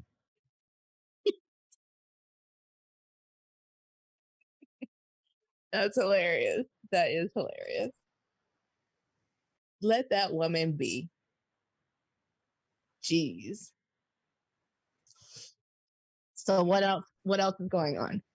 I mean, that's pretty much what's going on with the Michael Flynn thing. So the Judge Gleason, he's being asked to consult on this case to see if they can still prosecute Michael Flynn, even though the prosecution has dropped the case, the defense has motioned to drop the case.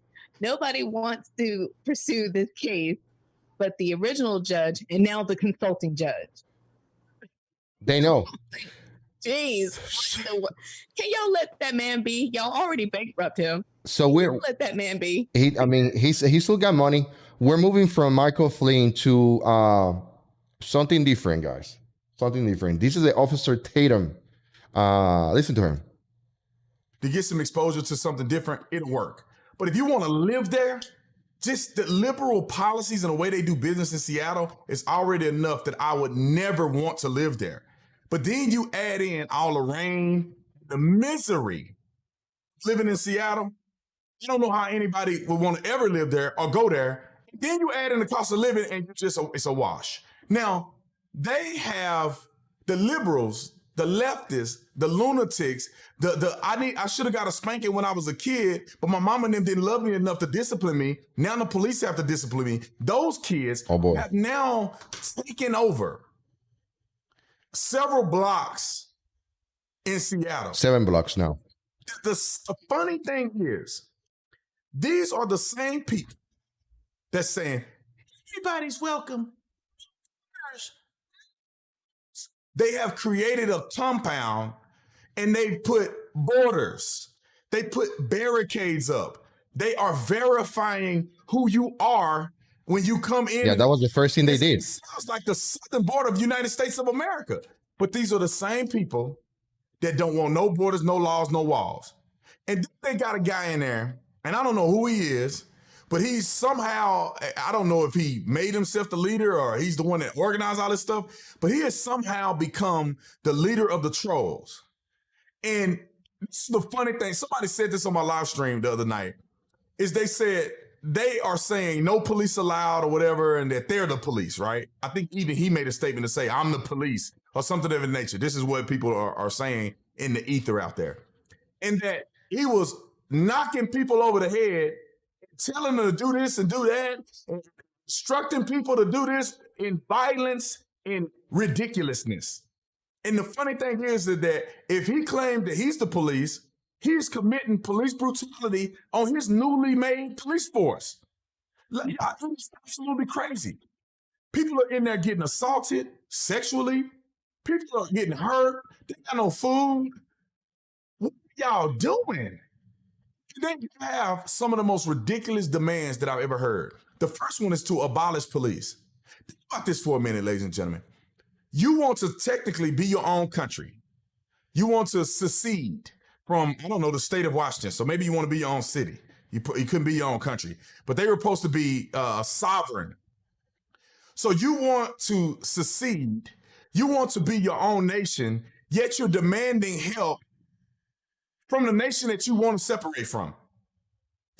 You're claiming that the police are not allowed, government officials are not allowed, this is your space, you are autonomous, you guys are running this thing, but you're asking for help from outside people. Think about this for a minute.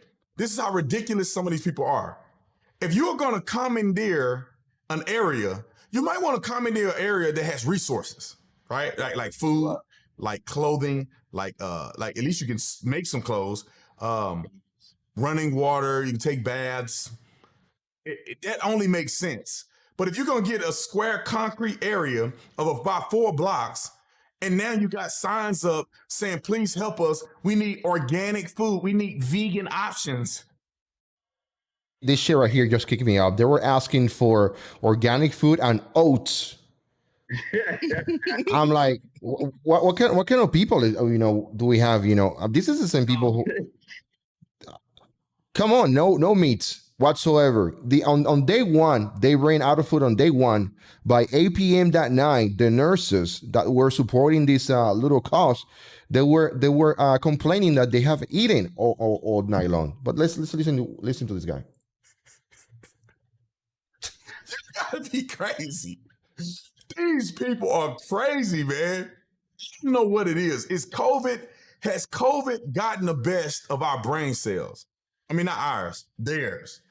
Have COVID gotten the best of their brain cells? These people are not thinking. And the mayor is completely spineless. Completely spineless. I want you to hear, I wasn't going to play this, but I want you to hear what the mayor said about all of this foolery. The film. Lawfully gathering and expressing First Amendment rights, demanding we do better as a society, and providing true equity for communities of color is not terrorism.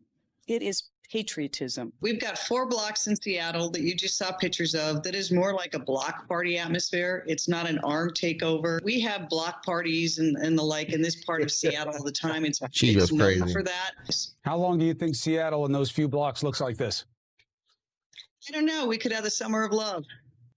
Now, what kind of leader is this? What kind of leaders is this? What kind of crisis is going in Seattle? A complicit one. Sounds like this is what she wants.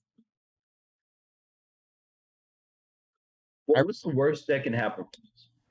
You want to know what the worst is? I've already looked it up. How about that? So, go ahead. In 1989, well, first of all, you do know that Antifa is a worldwide organization, right? It's not exclusive to the United States. And it's a terrorist group.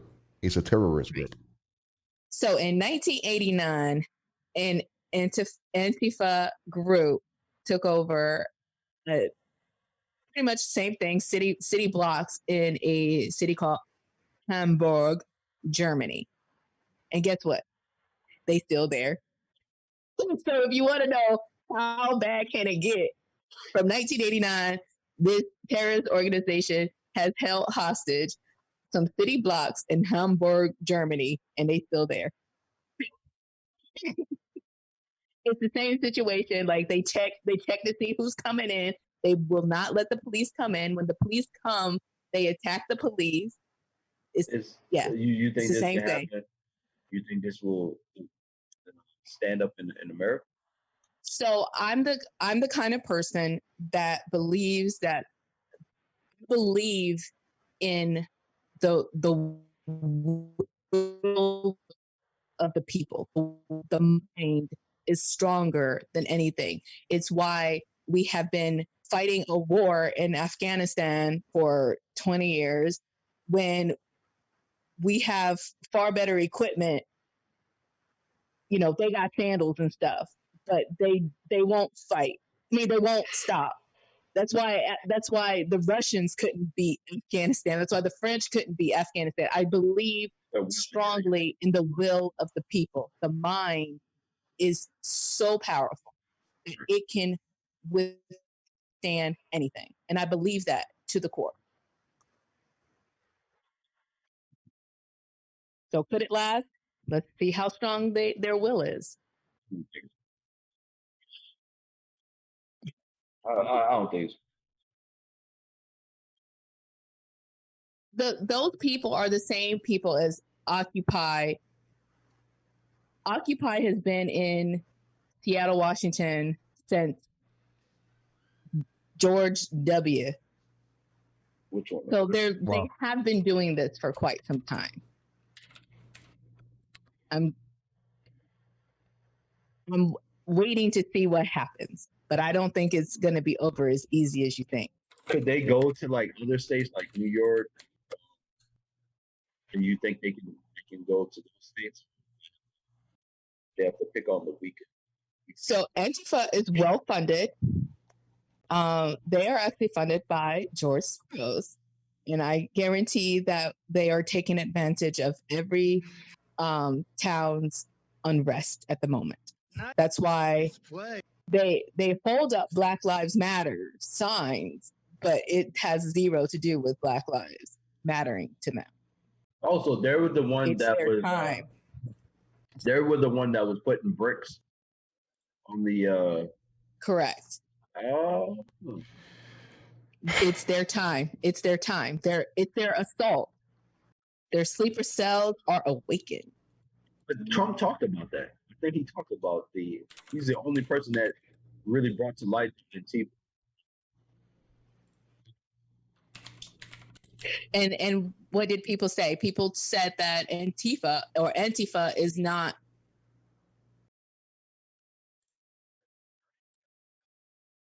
Hello? I think she dropped. Contact there for a second. No, I'm back. Okay, go ahead. Everybody was telling him that no, Antifa is not even an organized group. They don't have a leader. They're just random people, blah, blah, blah, blah. But he was right. It is a worldwide organization. It is everywhere. I mean, how do you think, what is that place in Spain? Catalonia. How do you think Catalonia attempts a civil war every 2 years? It's because of groups like this. Like they are everywhere. How can you? Sorry for that.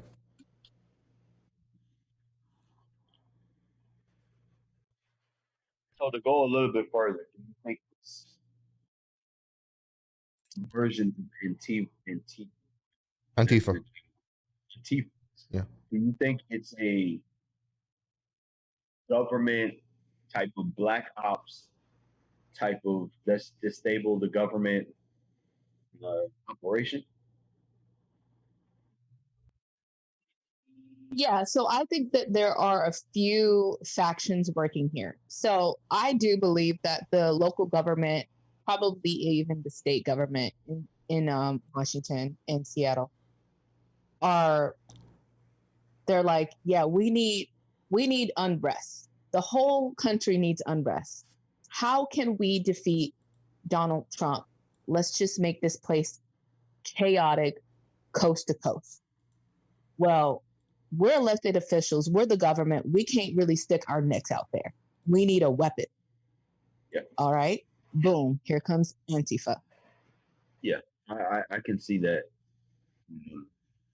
Based off of me not being naive and how I know how certain governments do, they do put in, CIA. Now, I'm not saying necessarily CIA, but it might be a black ops type of thing. Knowing if you get caught, you disavow, you don't talk about it. I think that's what's happening because it has really morphed from a George Floyd thing to a Black Lives Matter thing to let's continue this going thing. All 4 officers have been arrested and they're going through the judicial system as we speak. So we should be done. Do you see any news about it? The only thing that we see is now Seattle. I mean, this is the left media trying to ensure that Donald Trump doesn't get elected, but they forgot about the other 329 million people in America on the electoral college. People are scared. He's gonna get reelected. He's gonna get reelected. I don't think so. I mean, I hope he does, but I just don't think so. Yeah, I don't think he has enough. It's too chaotic. People will want to separate Trump from the chaos, but it'll be difficult to do. Yeah, they're gonna blame them. The layperson who's not researching this and checking that out, it'll be difficult for them to separate the two. Because all you hear is Trump's leadership. He's not doing anything in this, and then you hear Joe Biden talking. Correct. And then you hear Barack Obama talking, and it's like they're reminiscing about maybe they're better leaders than Trump is. You know what I'm saying? So, because I see it.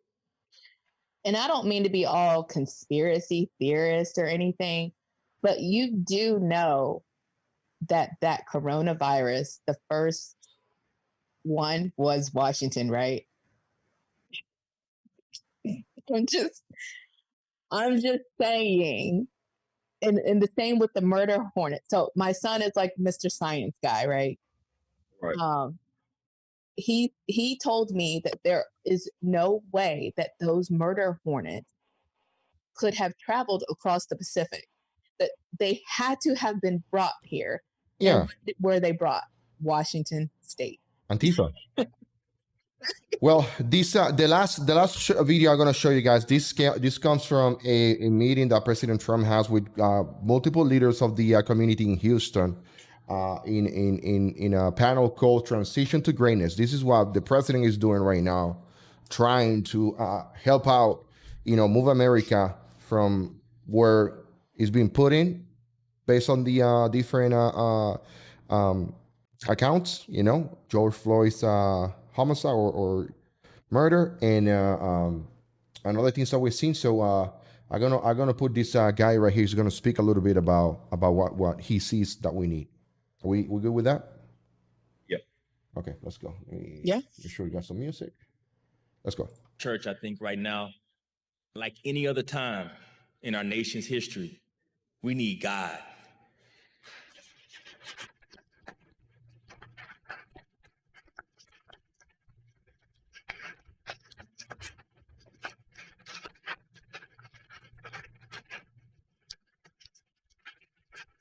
Clapping?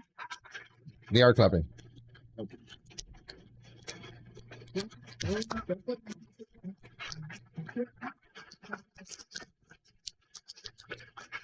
need to sit the hell down. Sure. I'm praying to the Holy Spirit to put words on my mouth right now. And I want a nation to hear me. We need the fear of God.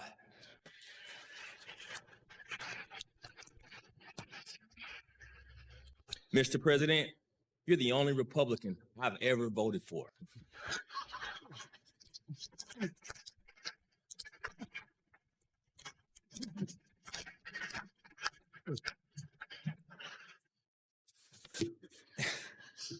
And I don't just say that to make you feel good.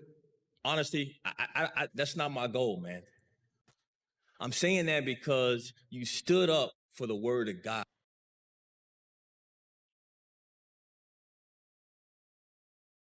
There was an issue with the stream, so it's gonna come back in a second.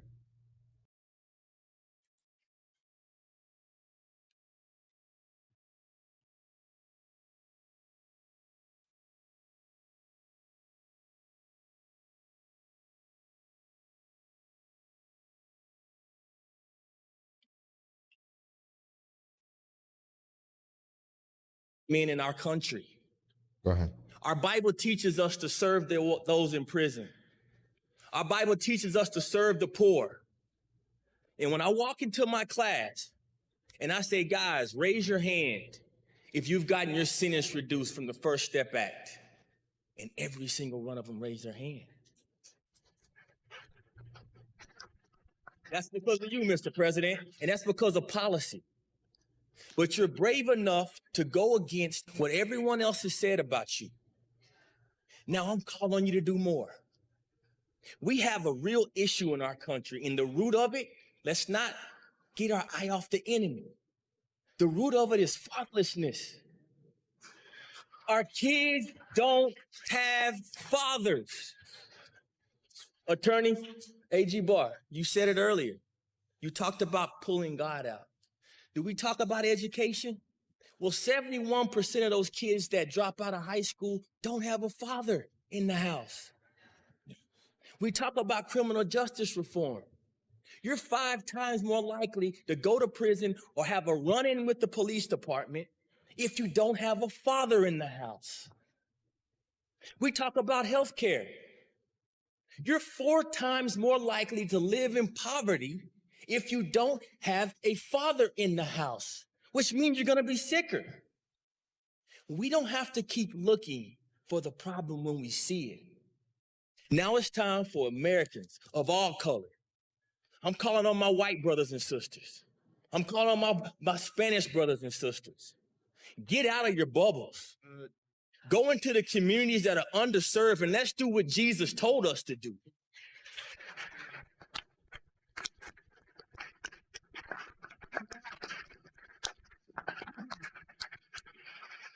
We can bridge this gap of fatherlessness.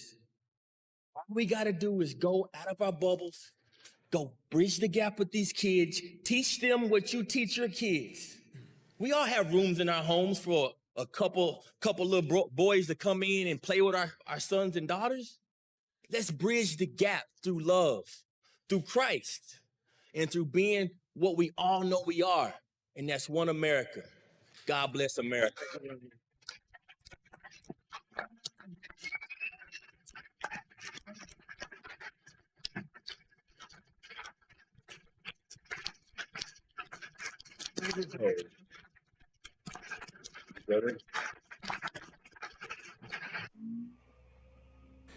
Go ahead, guys.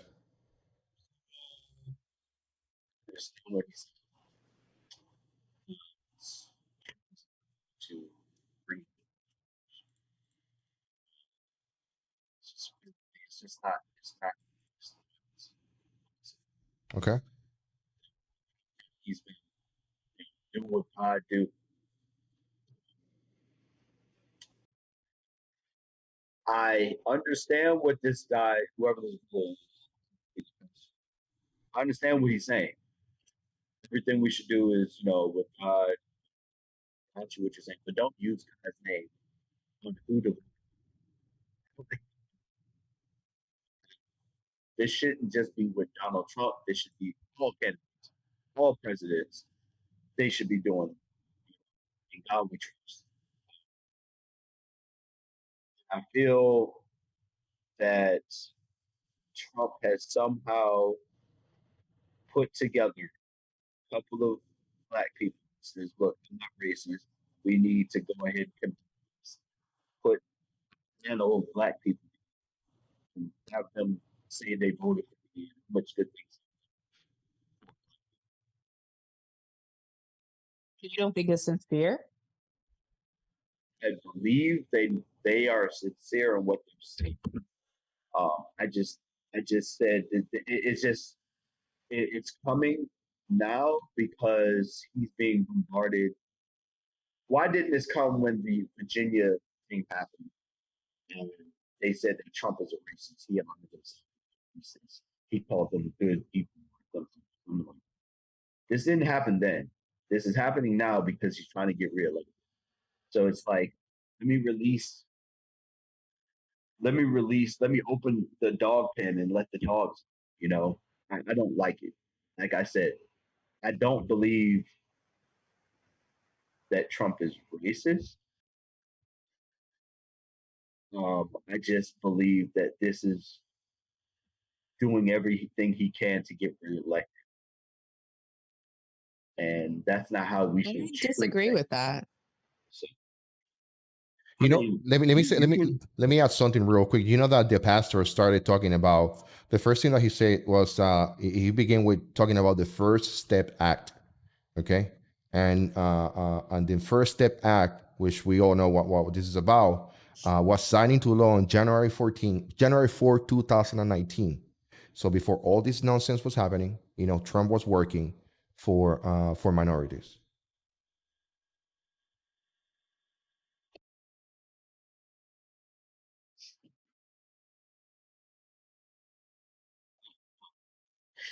like I said, he was working for minorities. It should have came out then. You know what I'm saying? I'm not saying that he wasn't doing it for minorities. He wasn't working for minorities. Which once again, even just working for minorities is if we're only 25% based on what Lisa says. No, we're not 25. We're 13% of the population. Yeah. Well, we're 13% of the population. I applaud him for focusing on 13% and not leaving us behind. But this should have came out way before. Maybe it's TV. Maybe that's what it is. They want to politicize what they want to politicize. Like I said, in the black community, if I go to a random black person right now and ask them if they're voting for Trump, I bet you if I put 5 random black people, I will say with confidence 4 out of 5 are going to say they're not voting for Trump because he's a racist. And this because that's social engineering. But that's what I'm saying. If it would have came from the beginning that he is doing this for black people, he is doing it. It wasn't really focused on in the beginning of his presidency. Now it's because people have been trying to sabotage his presidency from the beginning, but he's been doing his thing. I mean, think about all that he did for the boxing community, which is a sport predominantly made up of people of color. You talking about the boxing community? Yeah. You talking about made up like Hispanics and black people? Yeah. Okay. Think about all the work that Trump did there. Well, I'm not saying he didn't do the work. I'm just saying it's not been politicized until now. And I think it's a little, if he wants to get reelected, it should have been in our head from the beginning. Now it looks like he's just trying to prove that he's not a racist. Well, this is what you're saying. You're saying that being on the news or on social media and things like that, it looks like he's just trying to get reelected. Right. But he is authentic. I actually do believe that this is him being authentic. No, I do. But look when Kanye West went to go talk to him, right? Yeah.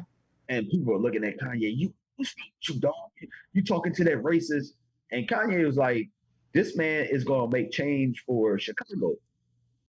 And, they correlated Kanye West going crazy. He said, oh, Kanye West must be going crazy talking to Trump.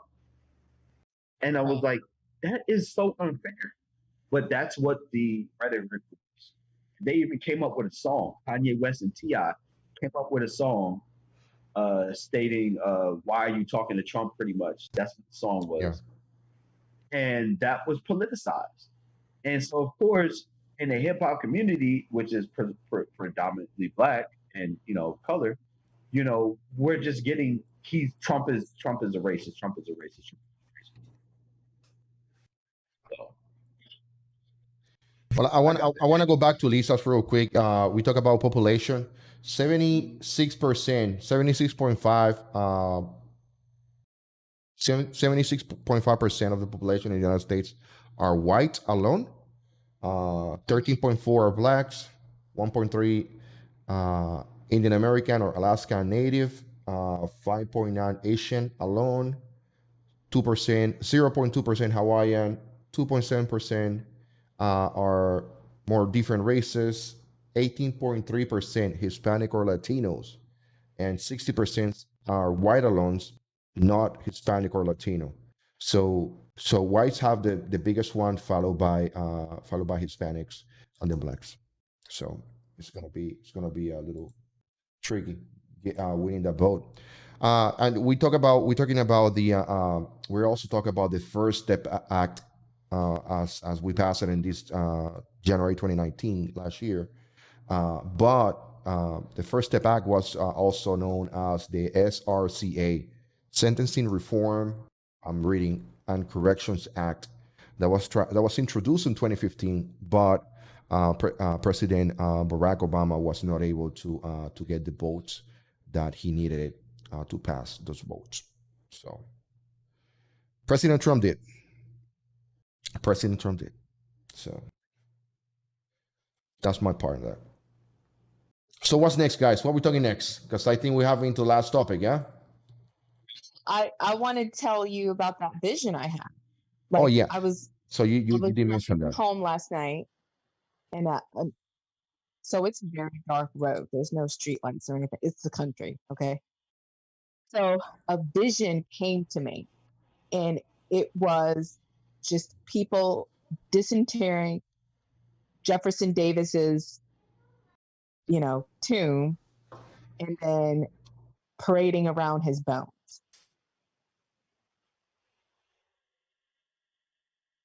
Yeah. So you said they dug up his grave? Yes. And they're parading. Okay, what do you think? Protest. Parading. What do you think? What do you think that means? Well, because southeastern Virginia is not. It is a large area, but it doesn't have a sports team, so they think it's like a know-nothing place. But there has been a lot of unrest, and in fact, they in Portsmouth, Virginia, protesters just took down an old-timey slave post. It's just starting to get a little wild down here, and I don't know, just how low can they go? The Jefferson Davis is buried in Richmond, but Richmond also is going crazy. They're tearing down statues. They're protesting. I think there was even a little looting in Richmond. So I thought Richmond was actually taking the statues down. I don't think, was it the people that was taking the statue down? I think the government took them down. So a statue was taken down by protesters, but of course the government is going to do it. I mean, we have the we have the strangest governor on the planet. He's like, whatever you want, black people, all while wearing blackface. So I don't know. They're not mad at him for the blackface, though. So do you think this? They're tearing down the statues, yes. As a historian, yes, I do not agree with taking down the statue. I do not agree with renaming the bases. The renaming the bases is, well, actually both of them. Again, we are in different economic times. So I do not agree with doing anything that is unnecessary. It's like cosmetic surgery. You don't need that right now. It's not on Groupon. So may I feel differently if we were in a better economic situation? I don't know. Maybe the bases I wouldn't care so much, but I would never want the statues to go away. But right now, the way the economy is, it's too indifferent. It's such a waste of money. And these are things that cannot hurt you. They cannot hurt you. They're just objects. They cannot hurt you. Period. You know, I'm gonna say something about the cannot hurt you thing. I'm a Christian, but I don't buy. I'm a Christian, but you'll never see me buy a damn Ouija board. Yes, it's just an object, but it's not what I believe in. So I think you should really think about that too. So a Ouija board is designed to communicate with the dead. So it is more than just an object. Well, a statue is not designed to communicate with the dead. These statues invoke a certain emotion at a certain time in our past that we would like to evolve. And in order to I don't agree with that. Well, I'm going to talk about what trauma is. In order to get over trauma, you have to, how we've been taught was write about it. You talk about it, and of course you might cry about it. There's also another form of getting rid of trauma is you'll write a message or you'll write whatever that was traumatizing you, and you would get rid of it. So it'll be a note, whatever, you'll throw it away, you'll cast it away, you'll get rid of it. And that symbolizes that you're over with that part of your life. And I believe that this is what they're trying to do. And so are you traumatized by slavery? No. Systemically, no. Right now, am I traumatized? Are you traumatized by slavery? Just not me. Nothing else to read into it. Are you traumatized by slavery? Look what it's doing to America. Yes. Just yes or no. Are you traumatized by slavery? Look at what it's doing to America. That's not what I asked you. I asked you a yes or no question. Are you traumatized by slavery?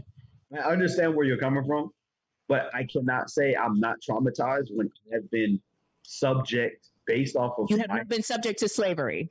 When I've been subject based off of my color, people thinking that they're more superior than I am. That they're more superior than I am. So if you equate that to slavery, what is then slavery? Shame on you. But shame on you. We literally. What is slavery? You are not. You voluntarily put yourself in bondage by signing the army contract. First of all, so you're not all that traumatized by slavery. And secondly, that's invalid because if that's true, invalid. If that's true, you are property of the government at that point. Am I right? Are you not property of where you're working at? No, because I don't have to be there. I can quit tomorrow if I wanted to. We have a choice to quit too. We can quit. No, I'm serious. We can quit and we can take a chapter, right? And we can get kicked out the military. It is what it is. You think that we don't have to fulfill our contract. You know how many people don't fulfill their contract? They can leave at any moment. Not only did you fulfill it, but you kept re-upping. Yeah, guys, one second. I know it's getting heated. I know Chicano is trying to call in a second, but right now we have right here. Who do you think we got? We got Heavy Water. Heavy Water's on the line. Heavy Water's, go ahead. Yeah, please come back in and support. Okay, Diesel. So you are the exact demographic that I aim to build bridges with, because I don't know what it is. It's like you have this. When we started this conversation, was it an hour ago when I jumped in right when you guys were on this live chat and you started talking about slavery, and I started jumping in the chat talking about how all colors of people have been enslaved, And slavery in America, yeah, it was a white enslaving black thing, but slavery in North Africa was a black enslaving white thing. And this goes back thousands of years. It's about mankind. It's about greed. It's about I don't even want to say capitalism because that's kind of a newer idea. But in general, it's just about the sloth, laziness, greed, etc. But I want to build bridges with people like you who, man, you have your shit together. You're pissed off, and you fucking should be. But this line of bullshit that we're fed is specifically designed to divide us, and it is specifically designed to take dangerous men like you, Diesel. You're a dangerous man.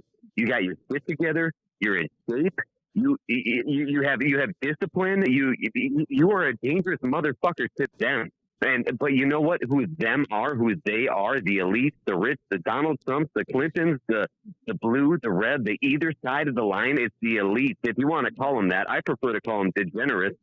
But they are taking you and me, and they're putting us on other sides of the road so that we are not battle sisters. Like I was joking with you about earlier, I got a lot of friends that were in the service, Marines, Army, Air Force, whatever.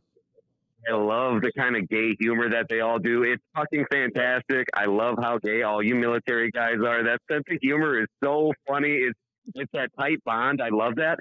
And it is that type of funny shit that you guys talk about in the Army, that close bond that you have, that is the reason that this race shit is here. Because that tight bond that you know how powerful that is too. Rick, you do too. I know you serve too. My friends in the Army and the service they have, I'm envious of that bond that they have. And that is what they don't want. And that is why this race is happening, because they know how tight that bond is. So that's all I want to say, man. Those are the connections that they're trying to break. That right there, and you know how quick we could connect when we agree on a problem that we could fix together. That's the point, and that's what we need to break. That's a good point. Heavy's on it. Heavy water. Yeah, that's a good. In case the rest of the people don't know, slavery is an unfortunate necessity to nation building, period. And like I mentioned too, we're all using this technology, and we're forgetting that right now there's rural Chinese farmers that they like seasonally they'll go work in these gated factories with fucking suicide nets and armed guards. And right now we're forgetting that we are the abusers. Now, even as peasants, there's like new levels to it, because now the power's been so consolidated to this top tier of elite motherfuckers that own a good chunk of the world. Now, even the peasants, as we are in our place, we're abusing people too, just by getting our technology cheap. I mean, we have to admit that. I mean, if you want to be a man and stand on morals and talk about how slavery pisses you off, then by God, acknowledge the fact that you're abusing slavery as we speak by cheap manufacturing and cheap prices and cheap Chinese goods. I mean, there's fucking suicide nets around gated factories with armed guards. So we are all abusers as Americans. Do I care? I mean, I guess if I think about it, but I just don't think about it that much. You're just like real. You're just the realist. Oh, he's talking about outsourcing. He's talking about all that. Yeah. Well, slavery is a necessity to nation building. You cannot have a civilization without slavery. It's not a good thing. It's unfortunate, but it's also a fact. I just want to keep hammering in the point that it's that this race stuff that we keep talking about. I feel like we're part of the problem by engaging in the conversation, but at the same time, having the conversation is the medicine. But the point is we are what we're taught to be. So we go through school thinking that America was this racist thing, and that the people in the North, that they won because they weren't racist. No, they weren't. They were the North was about manufacturing, and the South was about agriculture, right? So, the South wanted to succeed, and it's way more complicated than that. But if you go and you weed out the bullshit that you were taught, you'll find you'll become a different person, because your opinions will change based on your perspective. Your perspective will change based on the data that you have to input what your perspective has become. That's right. And I feel like we're all being divided. Wednesday, yeah, it was good. I was on here a while back. I was fucking hammered last time I called in, but I was just trying to drive 1 point home. I'm so sorry, guys. No, and I rewatched it and I rewatched it. I was so embarrassed just to hear myself talk like that. I was just so embarrassed. But that was the 1 point I tried to drive home was I don't know how to let this race thing go. Because it's like you want to teach the past to the present people to our kids. We want to teach them the mistake that we've made, but it's like we're not teaching it right. And I think that's when you ask me, like, how do I solve it? I think that we just need clarity. And I think that the powers that be have kind of like really tried to exaggerate the fog of war. And and by doing that, then, they create this identitarian bullshit that divides us all. And, when Rick Filipino, maybe, was it? Do I remember? I'm sorry, or Puerto Rican? I'm sorry, Rick, I don't remember. Yeah, Puerto Rican. You want everybody divided, man. And there is a reason for that. And that's because when we come together, when you're in the army or wherever, however you guys serve, it doesn't matter what race, color, creed, religion, none of that mattered. When you guys were all fighting for each other, you were brothers on the front line. You were brothers together because you're all fighting for one cohesive thing. And I think that when you ask me, what do we do to solve that? I think what it is to really focus in on that main objective. And we need to triage, just like you triage for a traumatic event, we need to triage on what our main goals that we share together are. I think that that's the key. And when we sit and we talk about all these little things, that's what they want. And back to that Willie Lynch that you brought up, I thought about that a lot too. And I went and I listened to like an audio podcast of it. It was really fucked up. Yeah. But that Willie Lynch shit, you're playing into that, Diesel. That's what I feel like when you're talking about reparations. And you want to check your you want to check your Wells Fargo account for your reparations on your iPhone and see that shit coming in because that'll make you feel better. I mean, just remember, there's tears to that shit, and you got those Chinese kids working in those fucking with those. Right. I didn't think about that. I didn't think about that. Yeah, I didn't think about that. Anyways, I think that is a key. It's to figure out what goals that we have together, and that's how we unite. And like when this printed, if anybody noticed, I was talking about. I tried to say earlier in the chat on YouTube. Right. What I tried to say was, meanwhile, while we're talking about this bullshit, Prince Andrew is getting away with rape. I tried to enter that into the chat like 3 times. YouTube ghosted that shit. Like, it didn't show up on the chat. So, meanwhile, the powers that be are literally getting away with raping our fucking kids. And me and you, we're talking about fucking slavery in the America. Fucking, in what? Like, when was that shit about? Like 1865? We're talking about some old fucking shit. And we need to be focused on the present because the present problems are the ones that we need to solve. You want to talk about reparations, man? Let's do that after we figure out our present problems. Like, let's triage, let's figure out what problems we have in common, and let's start to talk about solutions to what we have in common. And with that, like I told Rick last time I said this, I said, man, I was happy to articulate the points that I had with the drinks that were running through my blood. So this is a good time to let it go. If you guys want to ask me questions, that's the easier thing for me. But I don't think I can lead this any longer. But I got my point across. That's all I wanted to say. We need to come together. We need to triage. We need to figure out what problems we got in common. And that's fucking it. It's that easy. We need to figure out what problems we got. We need to fucking triage. I think the question I have is more or less a statement. I think what I wanted to get across was we open the forum. We either have a discussion about it or we say we're not going to have a discussion about it. And this is how it's going to be. You accept it. That's it. And if you don't accept it, I'm still moving on with this plan of objective. I don't agree with having any type of open wounds. You say about triage, we tend to the biggest wound. Any broken fractures, anything that's life-threatening. But anything that's exposed to the elements, they can also be life-threatening too. So I'm just saying, let's take care of all the wounds or not take care of it. Or that's what I'm saying. Because if you take care of if you take care of some of my bleeding wounds, some of my, open wounds, whatever, and the other ones can you're just giving it more time to get infected. And that's what I don't want. I don't want our generations to get infected with the wrong information. I want to say, you know what? In our generation, we solved this issue. It's no longer an issue anymore. This is how we're moving. And what Morgan Freeman was talking about, we watched something about Morgan Freeman. He said, Correct. Stop talking about it. That's right. Just stop talking about it. And I think the only reason Black people will stop talking about it is if we come together, white, Black, indifferent, everyone, and say even form. The same way how you said the Chinese people are with the guns or whatever, and we're outsourcing and stuff. I didn't really think about that. I didn't think about it. But when the day happens, they want to have a conversation with me. I'm gonna sit there and tell them straight to their face, look, I was buying this because of this. This is where my mind state was at. You either accept me or you don't. Okay. That's it. I get you. So let me tell you this. I'm going to put my money where my mouth is, and I'm going to call back on a different night. And in the meantime, I'm going to organize my thoughts, and I'm going to address certain issues.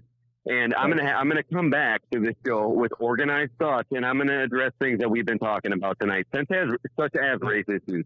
I'm going to call back, and I'm going to tell you, Diesel, what I think some solutions that we could do are. And I'd like to talk about that. But I don't want to talk about it now. It's something that I really will spend time thinking about in my sober day. Not just when I'm having fun drinking with the old lady on a Friday night. I'm gonna spend my time, and I'm gonna think about it, and I'm gonna bring some good ideas to the table. I will try, and then I will become part of the solution rather than part of the problem. So thank you guys for giving me the time. But what I wanted to say is just like, man, let's come together. Old BASBIP or BizBap or whatever he was saying in the chat, summer of love bullshit. We fucking need that more than ever right now. As hippie as that sounds from a military man, you gotta be fucking rolling your eyes because you know shit gets solved when a fucking M4 is in your hand. I get it, but I want to talk about real solutions. I want to talk about real solutions, and I'd love to call back with that. So I'm going to organize my thoughts, and I think that should be the direction that these conversations go. Is what are solutions to the real problems, and not pointing fingers and not talking about blame, but really thinking about how do we make our community stronger, and how do we help? What can we really do that has the most efficient? Because pointing fingers and casting blame, that's not efficient, man. It makes sense. We all do it. It's a fucking lazy way to handle shit. But I'm going to call back, and I'm going to call back with some fucking solutions to problems.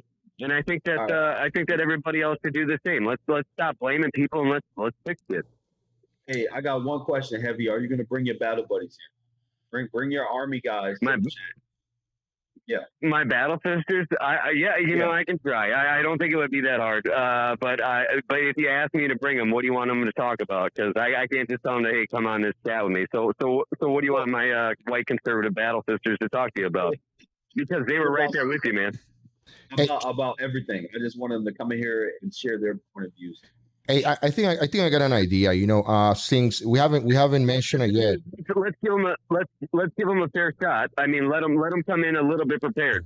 So hey, look, give me something. Give me one topic. Heavy water. Listen. Let's do something. We haven't mentioned it yet, but next week we are not going to be doing the Monday through Friday. We are just doing Monday, Wednesdays, and Friday. So we like to have you here on Friday, and not just on a phone call, but we like to bring your face to the actual video. We like to have somebody from the chat every Friday. We're going to be bringing one of you guys, so I think that it would be very nice to have you here on Friday. So what we can do is just hang tight after we hang up, so I can get maybe your email or something, and then we can start talking through email, all of us, and then you put your topics together and we put ours, and then on Friday we can have some kind of I think it's really important to point to change the trajectory towards blame and like what's fucked up to like what can we do to help? Because what's fucked up, that will always be there. There will always be something that's fucked up. And everybody's focusing right now on anger and blame and all that. So let's just end it here. I'll get off. I know you got Takano who needs to get online next, and everybody's got the night ahead of her. And my queen, by the way, is waiting for me. Amen to that. Yeah. give her some of my time. I've loved following this. You guys are really doing God's work right now. What that dude was talking about. This is what's needed exactly. You guys are doing it. So thank you. You guys are doing it. All right, brother. You guys Thank you. Have a good guys are night. the solution. Have a good night. Bye. And again, good night to let's say good night to Heavy Waters and his queen. Okay, there we go. So guys, I think Chicano, you're gonna be the last caller. If you can call in, you know, you got 2 minutes, about 2 minutes to call in. That is correct. That is correct. About 2 minutes. So guys, I think that it's been a Bass Rip. You can also call as well. If you beat Chicano to the punch, you're gonna be the last caller. So guys, I think that we are bringing a lot of good topics to the table. I think people are getting very here we go. I think people are getting very excited with what we have going on. So let's continue. Let's continue doing this. You know, let me get the caller real quick. Lisa, when are you gonna be somebody's? I've been somebody's queen plenty of times. Psych. You've been the old lady. No, I've been somebody's queen plenty of times. Hey, Sean, is she your queen? No, I told you he's not my boyfriend. That we are exes reconnecting. Can I speak to Sean without you censoring me? And back then, I was not his queen. That's why we were off and on for 5 years. And on. Can I speak to Sean? Sure. Thank you. But he was like my soulmate. Oh my goodness. Here we go. He was. We were together last night and we were laughing. Hey, everybody. That he got me was Hey, there we go. There it is. Oh. Hey, go ahead, brother.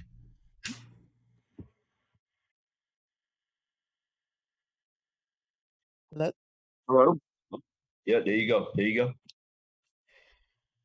Go ahead, we can hear you. Coming in live from the Arch Ricky 365 channel. This is Diesel speaking.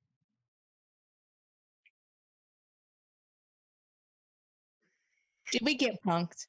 Can you hear us? No, I don't think so. I think he's still there. Maybe everything okay? Are you talking to Baz? Go ahead. It's you. Baz? It's you, man. Go ahead.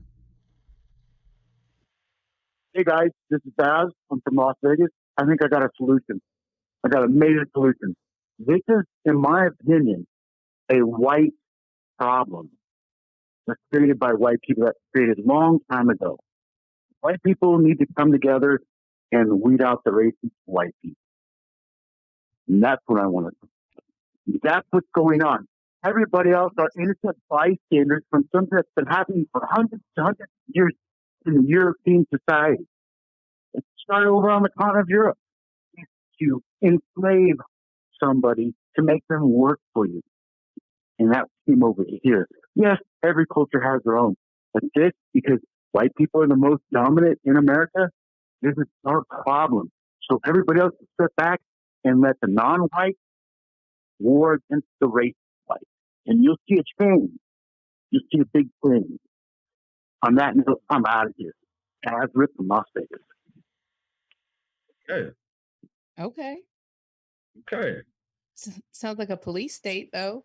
Ricky, we can't hear you. We can't hear you. So that was Bass Rape. You know, he's calling on white people to solve the issue. So what are we talking about? It is a new idea. Not heard that, and it seems pretty cool. It also seems like, you know, a little bit like a police state, or maybe like a little bit like the Minority Report, you know, getting in trouble for thoughts, you know. Well, Lisa, he has the same mindset you have. You say that if you become the overlord of the world, you know, you do dictatorship stuff. So for me, like, I would totally be a dictator ruling with an iron fist, but I never want to live under one. What? Okay, but no, I'm not even gonna entertain Absolutely that. hypocritical about that. Yeah, exactly. And I'm not shy about it. And I That's am not shy about it. But that makes sense, man. That makes sense, and I think that made a lot of sense about damn, like when we were talking about earlier with Washington, there was no black people out there, and I was like, let the white people, if that's what they want, that's what they want. If black people don't have to be present, maybe it's what he's talking about. It's let the white people weed out the racist white people, right? Yes. And it's been done before. I just thought of it. When? It has been done before It's been done before, yes. with communism. And it doesn't work. During the Cold War, the white people in America did rat out, isolate, point out the communist sympathizers. So they have done it before. So white people can't police themselves. Go ahead and get started. Yep. Oh, okay. I just remembered that. But that is true. You know, they had all these blacklists and stuff. So white people are perfectly capable of policing themselves. Now they just need to remember that they can and start doing it again. Well, I mean, I go back to, but even during slavery terms, you know, we had white people that were standing up for black people and actually helping them escape from, from their captors. So white people have been shown, but I think that's a good, yeah. Let them. It's a white people thing. It's not. It's, we don't have to treat them any different way. Yeah, I agree. So maybe we don't need to be reminded of slavery per se. We need to be reminded of the people that helped Black people get out of slavery, or help America shy away from communism. So all the times that they have policed themselves, maybe we need to focus on that to remind them, hey, you still have that power. You could still do that. Police yourself. Get your life right. You know what? Yeah. And I think that's why they were upset at Drew Brees. Drew Brees had spoken about something, and they were like, you're the person in your position. You can help us. And he ended up apologizing and whatever. And he was like, this is not what I'm talking about. I can see it. I can see it. And it sounds more positive, right? It sounds more positive than, oh no, I'm constantly being oppressed by the white man. Yeah, there's nothing I can do. Nothing I can do. Yeah, when you talk about Drew Brees, he actually he apologized because he was forced to apologize because of the backlash that he got from social media. But we know what he said from the beginning. Right. I think, yes, that's more positive. It sounds great. Plus, they have a history of doing it, so they're perfectly capable. But I think, you know how I said, like, the issue I think with Black people is the self-esteem. I'm starting to see that issue in white people, because we just earlier saw a video of white people kissing. Yeah. The white guilt is running rampant. So they need to get their self-esteem back too. And start doing their thing. Get your life right. Get your life right. Yeah, I agree. So that was a good way to end the. Yeah. That was a good way. Good job, Lisa. You saw my way. Okay, guys, thank you so much for watching. I'm asking all you guys to click the subscribe button if you're watching on YouTube. And if you're not, go to YouTube, subscribe to the channel, share it to your friends, whatever. Next week, we're going to be live Monday, Wednesday, and Friday, guys, from 6 to 8 Mountain Standard Time, or Arizona, Phoenix, California time. We will be changing that hopefully to 6 to 8 to Eastern Standard Time, but we will let you know when we're going to do that, so we can do the same thing for Lisa since she's on the East Coast. You can move to the West Coast, Lisa. You can. No. Arizona, Texas. That's about to go in the water. I'm not trying to be there when it's underwater. No, thank you. So guys, one more time, final thoughts, guys. We're leaving. Hey man, stay positive. Let's keep our chatter positive, and let's live life. We can do it, guys, gals, queens. Yeah, I do appreciate all you guys. You guys are doing amazing. Keeping the chat live and going as well. I'm being respectful. That's the main thing. I have to show some of the comments that you guys put on the chat, and I don't even know why they got blocked. So just continue doing that. We keep looking at the chat, giving you guys the chance to speak your mind. Lisa. No, I said we were unblocked. Right. Yeah, thank you guys for coming out again, and hopefully you guys will be back on Monday. And don't forget to subscribe and share, and I hope you enjoyed it.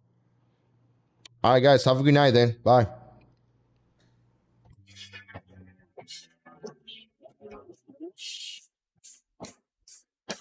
Yes, we'll be back with you guys.